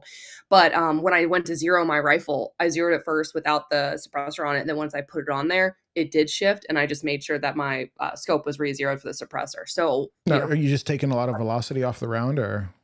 No, I mean, people think that velocity come off because it's quieter or maybe it'll be slower or whatever. It depends on the length of it, but there's not much velocity that comes off with a suppressor. It's really that point of impact shifts maybe a little bit because of the length. So it's maybe more rifling or what have you, Really? Because I always thought because there's no rifling in the suppressor. That's what I mean. Like rifling then like the tube and then, the way it's coming out is completely different than if you're just discharging. Man. You're the suppressor guy, No, I'm not, but it's science where it's like it moves or it might not, but most of the time it moves. So if you think it's here, check. Right. Because, I mean, clearly if you're just shooting at 100 yards and there's no shift, great. Yeah. But if you're shooting at a mile, where some of the stuff changes to a suppressors is when you go subsonic or whatever. That's what's interesting too. Yeah. That's clearly a big deal because there's a SIG developed a red dot which costs like $4,000, which is insane to me, but that's their prerogative. It's for the military, so they're charging them everything. They're just trying to get some tax dollars. You know what I mean? We're paying for that. Awesome. Great. Okay. Yeah. I bought it for them, so I should be able to use it when I want to, right? Oh my God. No? Okay, fine. So it's got two emitters And one is designed for that second point of impact when you're using subs. So it's for guys who are, they get off the plane and then they're using subs to breach. And then after they're basically detected, they're going to go loud. All right, let's pull out the supers. And you can start clearing the buildings. I have no words. Mm-hmm. That's all. $4,000. I have no And, words. I still want one. I'm done. But No. I just don't want to pay that, Like, Done. what was the original price before we decided it was only for the military, No. 400, 700. Probably still ridiculous. I mean, what's their cost to make it? That's what I want to see. I want to see those that manufacturer's cost. It's the same with scope glass, and I understand like the outer two. Oh god, that's a whole can of worms. At the end of the day, guys, you slap a brand. Same with 2011s. You slap a brand, it does go up. But you put the time if it's handmade. If it's manufactured though, and there's a brand, it's probably not worth it. It's probably not worth it. I don't know. Let's cut into that can of worms with the time that we have remaining. Brands have a way of like digging into like brainworming us and like cutting into our idea of what life should be. We say like, okay, well, I'm a SIG fanboy, so anything they make is good. Okay, I'm a Glock guy. So, obviously they make the same gun a million times, but like they're all perfect in its perfection. Or, name let's say Radian or Super Gucci, their stuff works, but should you get that or should you invest money in something else? Like not everything that a brand makes is good. Training and ammo? What? Training? Why would you buy training and ammo? That doesn't make no sense. Seriously? And even ammo. Some ammo costs way more. Federal. Okay, where I was gonna finish or start with that. Yeah, you opened a Kenzie. Aggressivity. With a rifle, the barrel, the optic, the ammo should match up in quality, and quality doesn't always mean price either. Like I have a scope that's like $800 when you find it like used or on sale or whatever, and it's all I use for specific competitions. But at the end of the day, is like if you put shitty ammo with the best optic and the best barrel, it's not going to perform. Like it's like a trifecta, But at the end of the day, like you don't need to spend a quadruple amount on a brand that does the exact same thing as a different one if it works, and then use that money on training and ammo. Yeah. So is there, and it's so hard for me to ask you this because you actively work with like a billion brands, but maybe there's a brand you haven't worked with in a while. Is there a brand that's like the supreme of the gun world that you just like, listen guys, they're made in the same factory as name a crappy brand. It's the same stuff. No, I think where you're talking actually, like I'm not gonna name a crappy brand, but where I was gonna go with that, it did bring up thoughts of. I'll just start with Glock. Like everyone owns a Glock. Hollywood knows Glock. Everyone that isn't a gun owner or gun person knows Glock, right? They do a fabulous job of tricking their consumers into buying the latest, the greatest, and it's the same thing. Where I was kind of frustrated looking back now is like when they released the 42, which was in 380, they knew the 43 was coming, right? So I buy the 42. Now I want the 43 because it's 9mm. Well, we're going to do a little bit later. We're going to have optics cut. We're going to make more capacity in the 48 or 43X or what have you. And it's so frustrating because that's how they make a shit ton of money. Okay. They've rigged the game. I understand it. So for me, I'm frustrated from a customer standpoint where I don't buy Glocks, and I wouldn't, because it's like they make it where what's next is going to be the next thing and then they're going to upgrade it. Why not just start with that? Like, here's an unpopular opinion. I'm obsessed with Canic pistols. I have purchased Canic pistols and I have been given Canic pistols to review. So like I'm already a customer, but the fact that it comes optics cut no matter what, you can get a threaded barrel. You have fiber optics in there. You have the optic plates that you need. They have spare magazines, spare base pads. Anyways, they're catering to their customer. And then Glock's like, haha, you peasant, you're lucky if you get a fiber optic. Like you're going to have the crappy Glock sights. Now you got to go upgrade it. So they've made it where people think Glocks are cheap and affordable until they go spend what they need to spend to make it a Canic. And now it's 10 times more. I don't know, not 10 times, but where it's at least double what it could be. I mean, my Glock 45 that I use for a duty capacity and like, armed security type stuff, it's got nothing's internally upgraded. It's all stock internals, but I needed to mill it because I didn't get the MOS version. Yep. And I wanted a K cut, so I wanted to run the EPS on it. So milling it didn't cost me a lot of money because I know a guy, but normally that would cost somebody like $200. Yeah. So how much did your Glock actually cost? Okay, I bought mine pretty cheap because I have first responder discount because of my licenses, right? But most people are again with the okay. Most people are buying Glocks for $500 to $600, which is crazy money to me. Yeah. You add 200 for the cut, or Yep. you guess you just get the MOS in a plate. Plates can cost what, $50, maybe more. Yeah. So we'll just keep doing the math. Add the EPS, which Right. is $300 optic, maybe four. Can't remember. I think it's 3-ish, Yeah, 350. And night sights. yeah. I mean, Traditional. people are like, "Hey, you need to upgrade your sights, man. It's the first thing you got to do." I'm like, "So I'm going to spend $100 on some sights? Yeah. I guess you can get them cheaper, but like, come on." Yeah. Then people are like, "Well, you want to get a base pad, get some more ammo in there." I'm like, "Okay, well, why is the biggest gun they have capped at 17 when you can get standard mags at like 22 rounds or 18?" You know, every other brand is doing it better. Because I know the industry better now, and I don't want to say don't buy the thing, but sometimes like when a new platform comes out or a new model comes out, and like, I mean, I love Walther pistols, but that was another one, like either wait to see what they come out with next, right?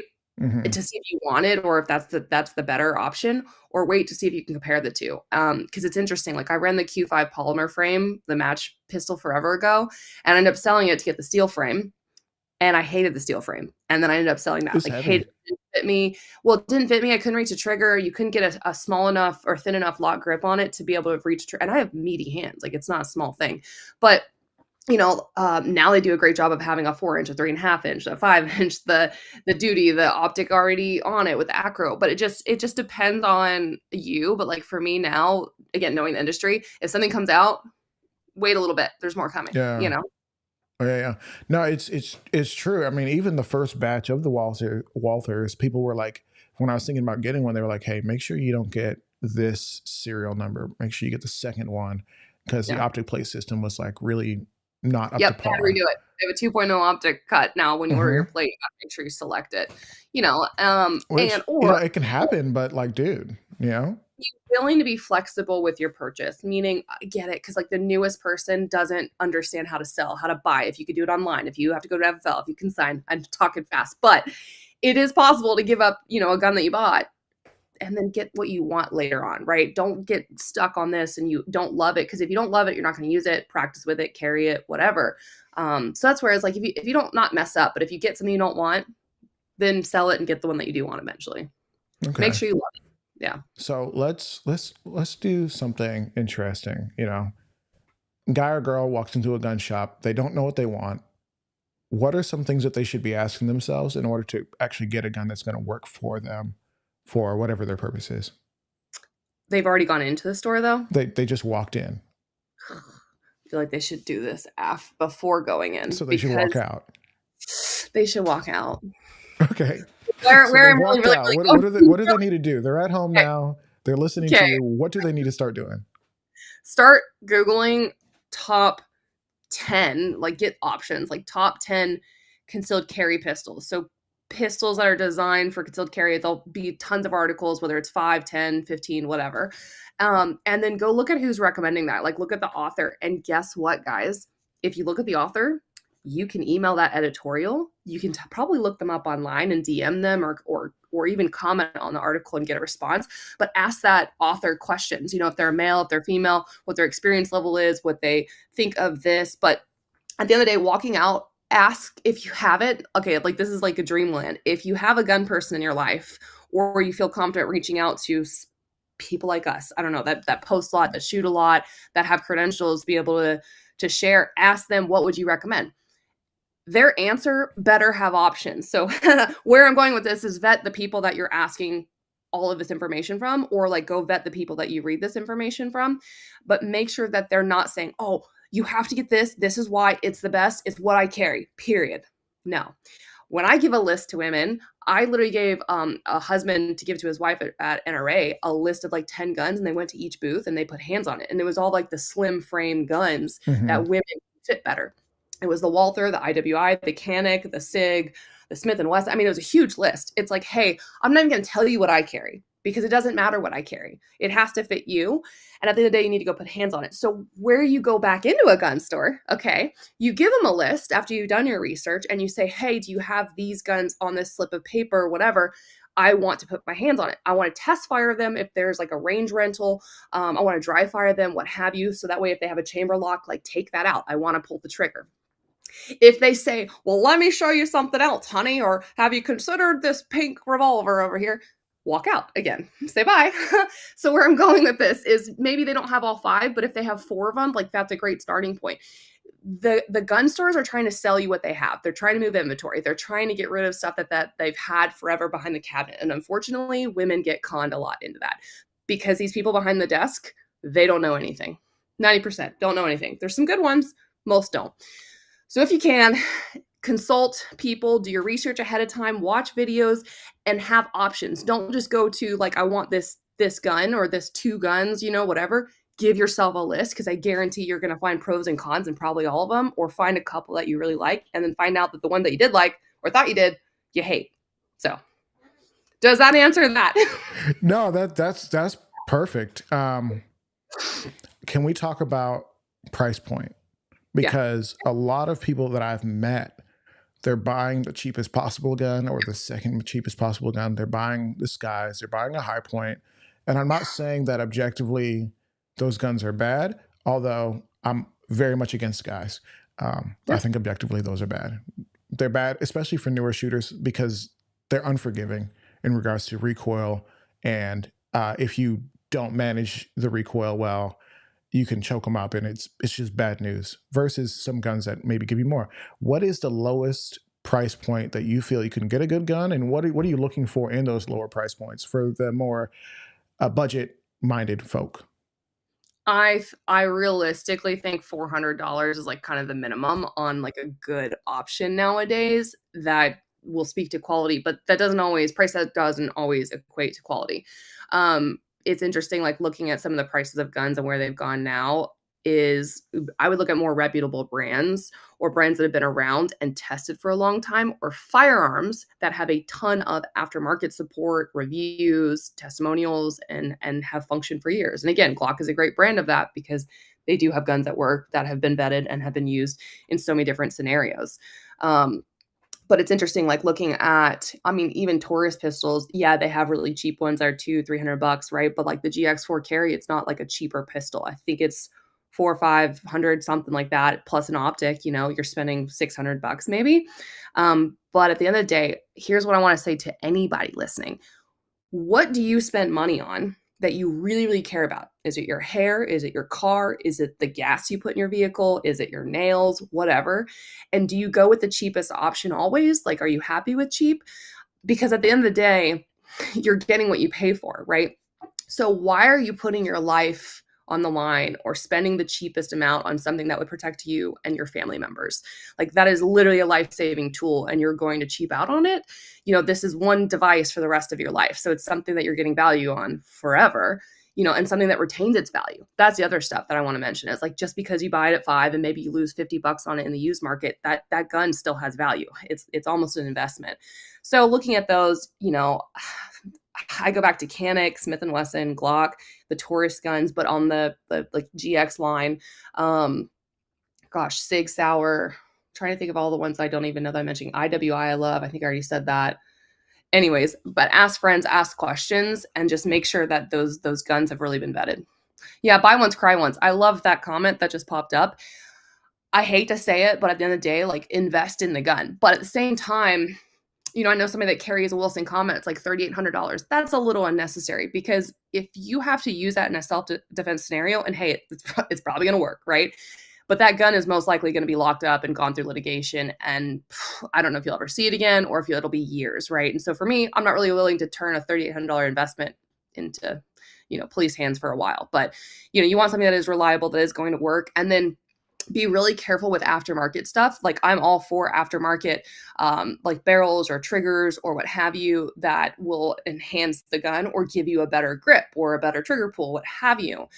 And as long as it increases like the functionality and really helps you, end will work, then I'm all for it. But if you start putting crap parts into it, or don't maintain those parts, replace those parts, clean it, maintain it, whatever, that gun could malfunction, and you need to be able to rely on that. So just make sure, if you're buying a semi, I'd say expensive in your world, $500, $700 gun, that you're putting the right parts in it too, and not cheaping out on those as well. Does that help? No, you're absolutely correct on making sure you're not breaking your gun when trying to upgrade it with aftermarket parts. Is I mean, there's a billion companies making red anodized parts for Glocks and ARs. Yeah. And I'm not saying red anodized means it's automatically bad, but there is a standard of quality that you have to have with a life-saving tool, especially if you're not the type to maintenance it, clean it up, after every range session. Like, yes, my Glock hasn't been cleaned since I got it, but that doesn't mean that you should do that, because at some point, these mechanical tools that are designed to work in certain sets of conditions will fail. Oh, it's cold outside. Guess what? It can fail. Yeah. People don't get that. Oh, why is my gun? It's cold. Yeah. And then, like the people that want to spend on, like, want a 1911 or what have you, I'm all for people wanting to own these guns that are going to work, that could be 45 ACP, like have, higher punch, maybe a little bit less capacity, but are they willing to carry a backup mag, which you should do anyways? And are they training on that grip safety and that ambidextrous, or, left hand safety, or whatever it is on the thumb safety? Because if you're not training and you have all of these external like safeties, it's going to go wrong. What is the verbiage? You don't rise to the occasion, you fall to your level of training. Yep, you fall to your lowest level of training. It's awful. Like these tiny carry guns that really make me mad. And to be honest, like the new Smith & Wesson Bodyguard 380, that's awesome. It's a great size. It has this itty bitty thumb safety, little tiny thumb safety. And it's very tricky. It's very, very hard, first of all, to engage and push up. It is next to impossible for me to even push that safety down. If I'm having to use both thumbs, especially when I first got it, and like push it down, and you think about me like putting at least 500 rounds through it, the average person's not even putting 5 rounds through it, right? And you're actually a professional. I mean, call me whatever. I train. I do care. I do care about, I will say. I mean, you get paid to test guns for a living.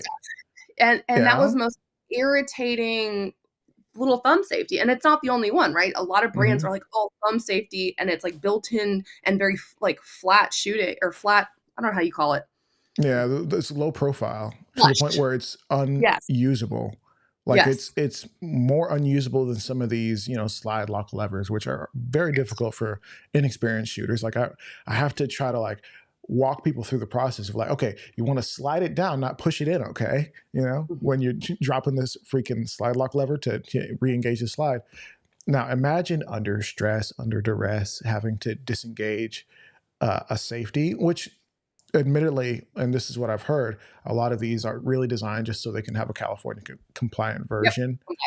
Or for those who are just, I need a safety because I want to leave my gun on the tabletop with a kid in the room, and I want to make sure that if they touch the gun, nothing will happen. I'm like, will you even remember, for the way you're talking, will you even remember to put the gun on safety when you're just going to leave it there for Charlie to poke his eye out with? If I can't even get it off with a flick of my thumb, like it should still be a good quality safety. But like that one specifically, I'm literally having to like take my thumbs off the gun to try and push it down. I'd be dead by now. Like I'm completely dead. It's dead. Pointless. Not the 1911, 2011 applied safety makes more sense. It's really built into the design of the gun. Yeah. But at the end of the day, yeah. Right.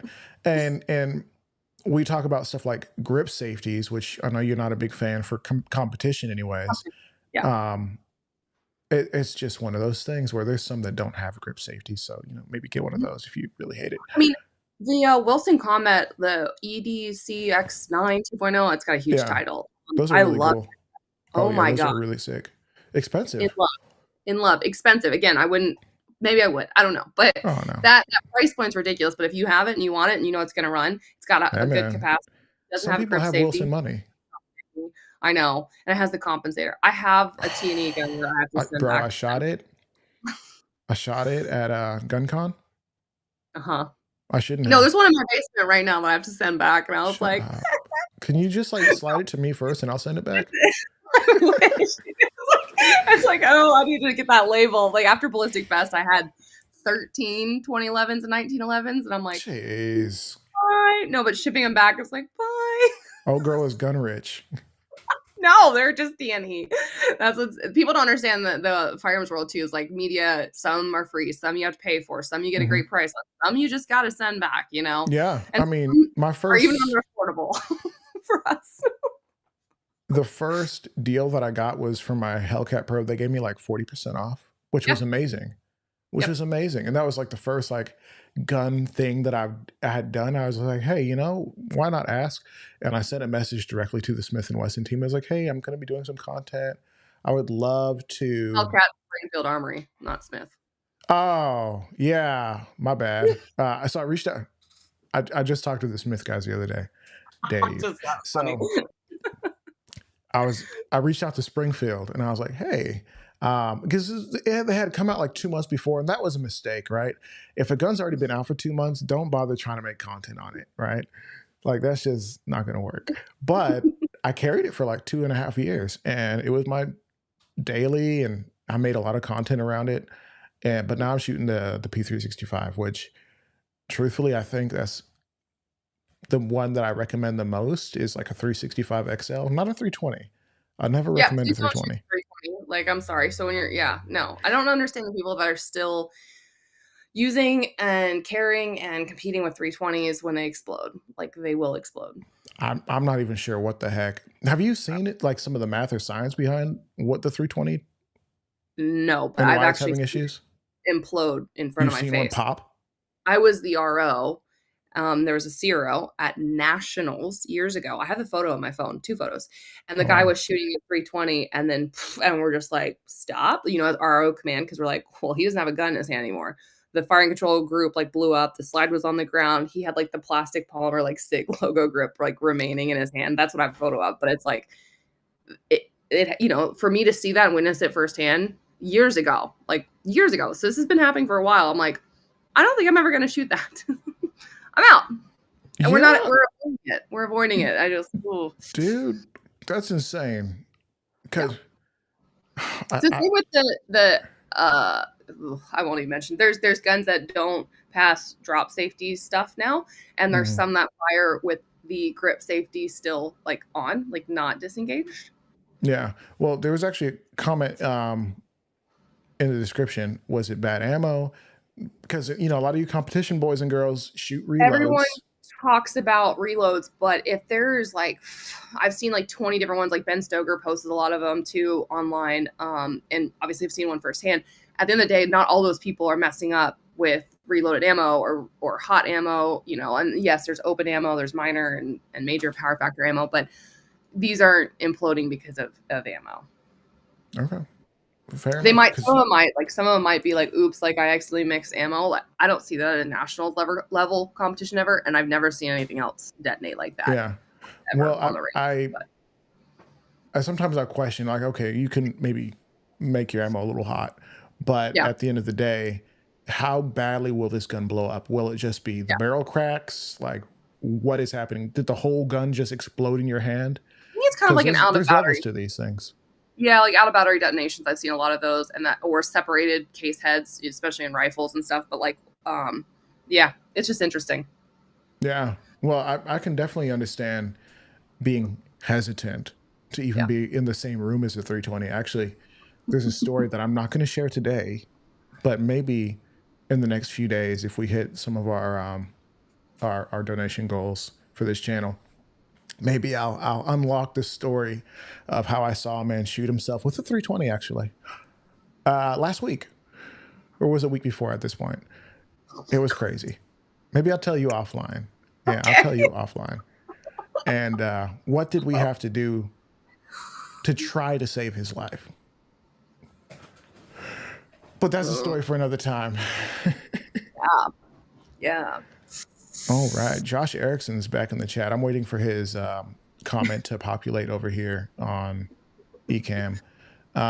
Good old 300 Black almost took me out the game after we worked on a 223 brand review when I was zeroing for content. Jeez. Okay. I All right, love that you Josh. brought that up because even like pros and media and just in general, like gun people can mess up so easily. I taught a all ladies class years ago when I was in Florida, and I specifically said like in this NRA presentation that's required for the state, whatever at the time. It was like, okay, check your slide for the markings of what caliber the pistol is. I was like, hey, this is incorrect. You know why? They make conversion kits. So check the stamping on the barrel, and then check the box of ammo, check your case head to see what the markings are to understand what you're shooting through the gun. And so I harped on this of matching all these three things up. And a husband came out to the range day, brought a 45 caliber Glock. Can't remember what model nowadays, but he bought 9 mil ammo like 5 minutes before. He's like, "Oh, well, I want to shoot my gun. I never get to shoot it. Let me get some ammo." And I was like, "What the hell is going on with this gun?" Like it would fire, brass would come out, but it was like sounding weird. And I was like, "That's not correct." And I looked at the cases that were coming out, blown out cases. I was like, "Oh." And I look at the gun. Okay, you're shooting 9 mil through a 45. And I was like, ladies, a live example. And this is like one of their husbands. But I'm not saying that to laugh, but at the end of the day, is like, I mean, we yeah, laughed. it was pretty bad. Pretty bad. But like something like the 300 blackout mix up, oof, I've seen those pictures. I've never seen it happen really. People get hurt doing that. Terrible. Yes. Hey, listen, I shouldn't tell this story because it wasn't told to me to tell to y'all. But remember when I said that I had issues with rusting on a Radian part that they sent a free sample they sent to me. They didn't cherry pick it to make sure it would be perfect. Right. I'm offended. But I'm saying that because that's the accusation always is like, oh, you got a gun. You got the best possible one. They made sure it ran perfect for you. No, that's not generally the case. It's hard to track that kind of stuff. And so they were telling me that somebody ran 300 black through their 223 gun and blew it up and sent it in for warranty, and they took care of it, which is insane. I shouldn't tell y'all that unless you guys go blow up your guns and send it back in. But there's rugged suppressors are the same thing. If you blow up their suppressors, they'll actually replace it. Which is, I mean, I guess if you're making money like that, like, I know. I agree. And I was like, Ryan, that's not a warranty issue. That's user error. They destroyed the product. Something I ask at media events that I've never seen anyone do, to be honest, is when I've gone up to certain firearms, there's like several rifles on the table, and this is like small media events, but I'm like, hey, like whoever's working the booth, like, hey, can you check, is this the right magazine and ammo for this gun? They're like, holy shit. Did you actually ask, first of all, like as a writer, like you're not sure, you want to check, like, and they're like, we really appreciate someone that actually was like, hey, can we confirm and double confirm? I was like, well, these aren't my guns. There's 6 mil or 6.5, Creedmoor. There's all these different that are very close in caliber. Anyways, ask, it doesn't hurt to, or have second pair of eyes on it, right? Because it's very easy to mix up magazines and ammo and stuff can go wrong. Yeah. So check your ego at the door and yeah. When stuff goes wrong in like the world of guns, like that's your life. Like if a gun blows up like it did for Kentucky ballistics, like you're dead. You're not going to make it. He got lucky. Ballistic high speed got lucky with their RPG. What happened to him? You haven't seen the RPG video? With the RPG thing. Yeah. I mean, that's fun, but I didn't watch the whole thing. I just saw there was a picture of it blowing up like in somebody's face, and I really wasn't sure. They have slow-mo footage and it's on the internet now, and they're almost to 1 million subscribers actually on YouTube. But Adam's one of my buddies, him and Bryce run that channel. But yeah, Adam shot it and it literally wasn't like sealed, but it blew up next to him. He's had skin grafts and surgeries and burn marks. I mean, it's bad. He's lucky to be alive, but and that's a big different kind of gun that not all of us are RPG weaponry that we're not going to use, explosives. But this isn't really a game at the end of the day. Like content's cool. But yeah, be careful what you're doing. All right. Josh Erickson with the comments. Josh is just hanging out with us tonight. Hey, Josh. He said, when things go wrong, that's where the protocols come from. Now I load all magazines from range day when I'm filming personally. Fingers and jugulars are important. Yeah. Yeah. And I'll say this from the incident that I had where the guy put a hole in himself. Making sure the med kit is not just present, but literally out and fully visible, and everybody knows exactly where it is. Not just it's in that case, but it's like it's sitting on the truck right there. And okay, so what happens when our medical guy? Because we have like designated people for like, okay, who's gonna call who's gonna apply first aid, who's gonna do this. So what happens when your first aid guy goes down? Yeah. Yeah, just a question. Not Where's that your that second happened. aid guy? Where's your You know, what happens when your first aid guy goes down and the guy who's supposed to call is on the guy? Like what? Where is the guy that did the thing? It's not Yeah, funny. It's yeah. not Like funny. things can go wrong, and let's have a process. And like, who's gonna contact the range and tell them that something happened? You know? So that's where like my women's event, I want women to learn how to load mags and stuff, but I literally have a 22 only bay. There is no other ammo and there's no other, nothing, no 17 HMR or mag or, Mhm. mags, whatever. It's just really important. And so like, I only run 9 mil. I don't do 380, 40, 45. You can't bring ammo. I don't allow women to bring their guns that don't match those calibers. Like it's just end of discussion, right? Because too much can go wrong as it is. But yeah, Mhm. just simplify it, and make sure you're running the right stuff. That's a good lesson for anyone to check. But Josh is completely right. And there's not a ton of people that run range days that do that. It's really terrifying. Yeah. I mean, sometimes I think we got by the skin of our teeth. Because usually at some of these big events and expos and everybody's out, and especially the ones that are open to the public, not just like, hey, industry guys and articles and I don't know what's writers.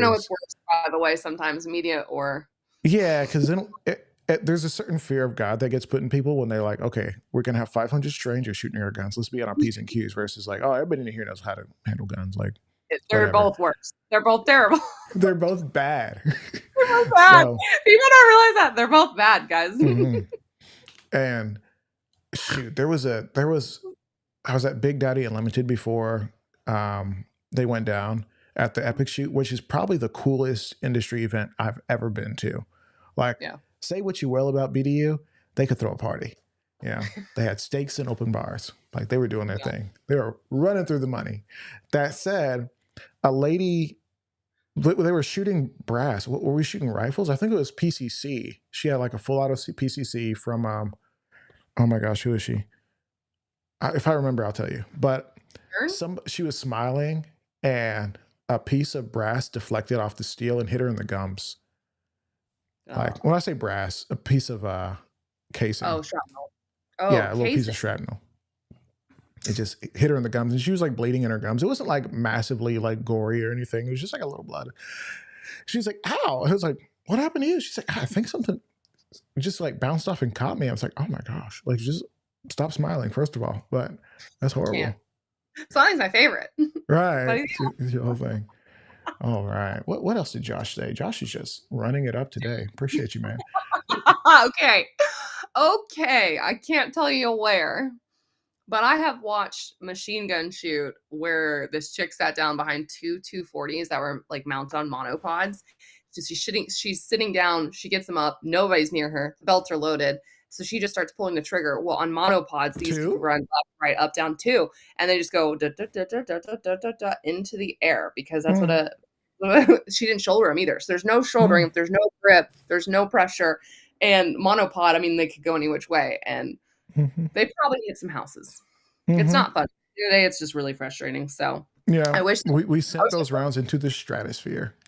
I wish more people could check egos. I mean, I'm not perfect, and I'm not saying I ever will be perfect. It's just the more I do it, and the more like comfortable or like more, I don't know, complacent that we get around guns, like the more opportunities there is for failure like that. No, absolutely.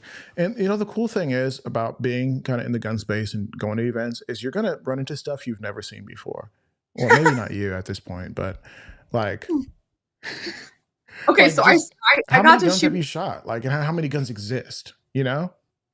I feel like I've shot a lot and I've shot none. You know what I mean? Like I hate our industry because it's like bajillions, and I feel like I've shot 1 million out of a billion. But, no, I went to an event and I shot a grenade launcher, but just like a fake round, and it was super cool. And the berm's high enough, and so you just hear poop, and it was cool. And then the guy like watching whatever's like, oh, I want to do one, and he loads it up and he pulls the trigger, boop, over the berm, gone, disappeared. And the guy, running the event, like, bro, she just shot it. Aim. How did you miss? And why did it go over the berm? And then that thing was not a slow moving thing either. So it's like there's houses and things behind where we were shooting. I'm like, oh my God. Yeah. Receives lawsuit paperwork. Get served. Amen. It's the consequences of our actions. Nah, I love it all. Yeah. We only have a few minutes left before we're gonna hit our like designated time. And I know it's super late on your side. So if anybody has any questions, comments, or anything, they should just fire that in now. But I kind of want to talk. What events are you coming up to? Okay, go ahead. Go. What you We'll got? say for the Gundies. So since that's what we were talking about, if you are going to SHOT Show, Gundy tickets I think are like $60, but that's like open bar, the award ceremony, and Unsubscribed Podcast is going to be filming their last like live show episode too. So Ever? like at no for their live tour for like I would say their 2024 tour. Oh, okay. They're doing a live tour. Yeah, so it'll be a cool event. I'm honored to be in the top 5 there, but also after the event, I think it's a day or 2 later, they'll actually have like the videos of the Gundies. So if you're at home and you don't go to SHOT Show, whatever, you can actually watch the stuff later. So that's why. Well, if I guess if they can't make it out to the Vegas, but you'll be there. So if somebody wants to come ask you out or something, ta-da, you'll be there. All your creepy internet stalkers can show up. I'm mostly joking. Do what? The internet? Sorry. No. Josh, please be my date. Josh is like, me? Yes. Yeah. No, I mean, it's always a good time. It's really weird running into people because I think I've only been ID'd like twice. Yeah. But it's always been like cool, like, and one time I kind of had to help them out a little bit. I was like, yeah, I'll do some gun stuff. And they're like, oh, I follow you. I'm like, really? Oh, okay. Yeah. Nice. That's awesome. It was weird. I went hunting with my cousin, my uncle. He said free time I shot. Who do you think I am? So I need to reschedule my block probably too. So they're doing an event at SHOT Show, same day as the Gundies, which will run into the Gundies. And so I try to do the first block. I don't know, but Oh my God, Josh, I know. Oh, that thing. So going hunting. So this last weekend for Christmas Eve. And I went hunting with my uncle's buddy came and he was like, hey, my son's a big fan of yours. I was like, hello, first of all. And he was like, yeah. So I was telling him like, oh, we're going hunting, with the usual, because I haven't been there in 10 years. And he was like, but I told him like I was going hunting with one of their cousins named Kenzie. And his son's like 24. And he was like, you don't, in the wide world of things, you don't mean 3-gun Kenzie. And he was like, I think so. And so I gave him like he couldn't go. The son couldn't go, but the dad went with us. He was in the blind with me. But the whole time he was like, I killed the one bird we got. He's like, thank God we had 3-gun Kenzie here. But it was just really, really small world. And it was something that was like caught me off guard. That was really cool. So I left him a video on his dad's phone, like to him, and you filmed him a cameo. That's so sweet. Yeah. Well, that was really freaking cool. I was like, holy cow. And like, I don't know, small world. It is a small world, and to be recognized for like the hard work you put in, outside of like the, hey, YouTube comment, hey, Instagram comment, oh, once in a billion random email, because, podcasting, right? Or like a tweet, right? Like just somebody in real life trying to make a connection is a beautiful thing. And I'm normal people. I told him, I was like, come hunting next time. If you can get off work, like come hunting. Like I'm a normal human. I'd love to have you. It's not. Yeah. I'm approachable. I mean, truthfully, I'm like probably the most regular dude. Like I'm just a dad. Like my shooting experience is not much cooler than yours, except that I'm forced myself to have cool experiences. Like anyone could do what I did, honestly. Like if they really tried. That said, you can do it. I mean, you. I don't know, Kenzie, stop lying, right? It's exhausting. So I was actually on my way up to GunCon, and the guy at the Hertz or Enterprise was like, because I rented a car, and he was like, oh, okay, where you headed? I was like, hey, I'm going up to this gun event, actually. And he's like, oh, okay, cool. Where is it? I was like, it's up in, was it Iowa? Yeah, it's Iowa. And he was like, oh, you mean, it's not GunCon, is it? And I was like, yeah, how'd you know? And he said, well, actually, I just heard about it on the Gun Collective. I watch his stuff on the way back home when I'm, on my 45-minute commute. I was like, oh, well, small world. And, I texted John and just let him know, like, hey, man, somebody just said that they know who you were. And, they were able to ID where I was going, which is a little creepy, just based on that little hint. Because of you, dude. Like, you're changing people's lives and impacting them. And at the end of the day, like, John's doing cool stuff, but like, so are you. And when I say so are you, like that, it's like I don't know. You're probably doing a little bit more. Not gonna lie, I appreciate you. Thank you. dude. You're freaking awesome. It's pretty much time, but we did want to say hello to Smart Shooters LLC, aka Rostic Arms, the Michigan's firearms manufacturer who was audited. Y'all should go watch that episode when you get done watching this episode about the Rostic rated. It was really cool having him on, and that episode is doing really really well. So I'm super happy to see that you guys are getting to hear his story. Um, Kenzie, is there any way people can support what you're working on into the next year? I guess 2025. Yeah, so 3gunkenzie.com. I would love if you find articles on there. I have a portfolio that has all of my articles, all of my like YouTube, I guess, cameos, what have you. If there's an article that you have questions on, send me, DM, or maybe you have some thoughts about it. Share those articles, comment on the YouTube stuff. Stuff like this would help. Like, subscribe, share, tell your friends. I'm also trying to grow my X, so Twitter, but X. I'm 3gunkenzie everywhere.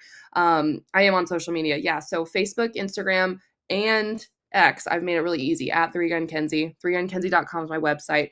And if you know a woman, especially in the East Coast area, but maybe they want to travel, who really wants to learn firearms, tell them and share about my Gals Day at the range. It is always Mother's Day Saturday on that weekend. It is in Knoxville, Tennessee. It's a one-day event. They get to shoot pistols, rifles, shotguns, machine guns, tannerite, ballistic dummy lab targets.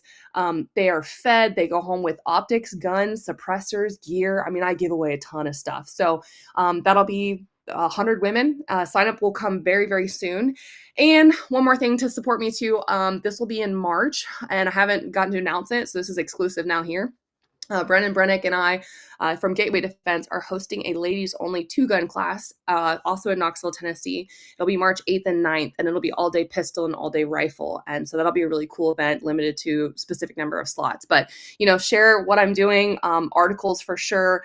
Keep supporting, I guess, and voting and stuff like when the Gundies comes up, or tell your friends, because every little bit really goes a long way, especially when you're censored like I am, especially on Instagram. So, Aaron, thanks for having me on. Stuff like this really helps. I appreciate you, and can't wait for the next time I get on here in 17 years. I'm joking.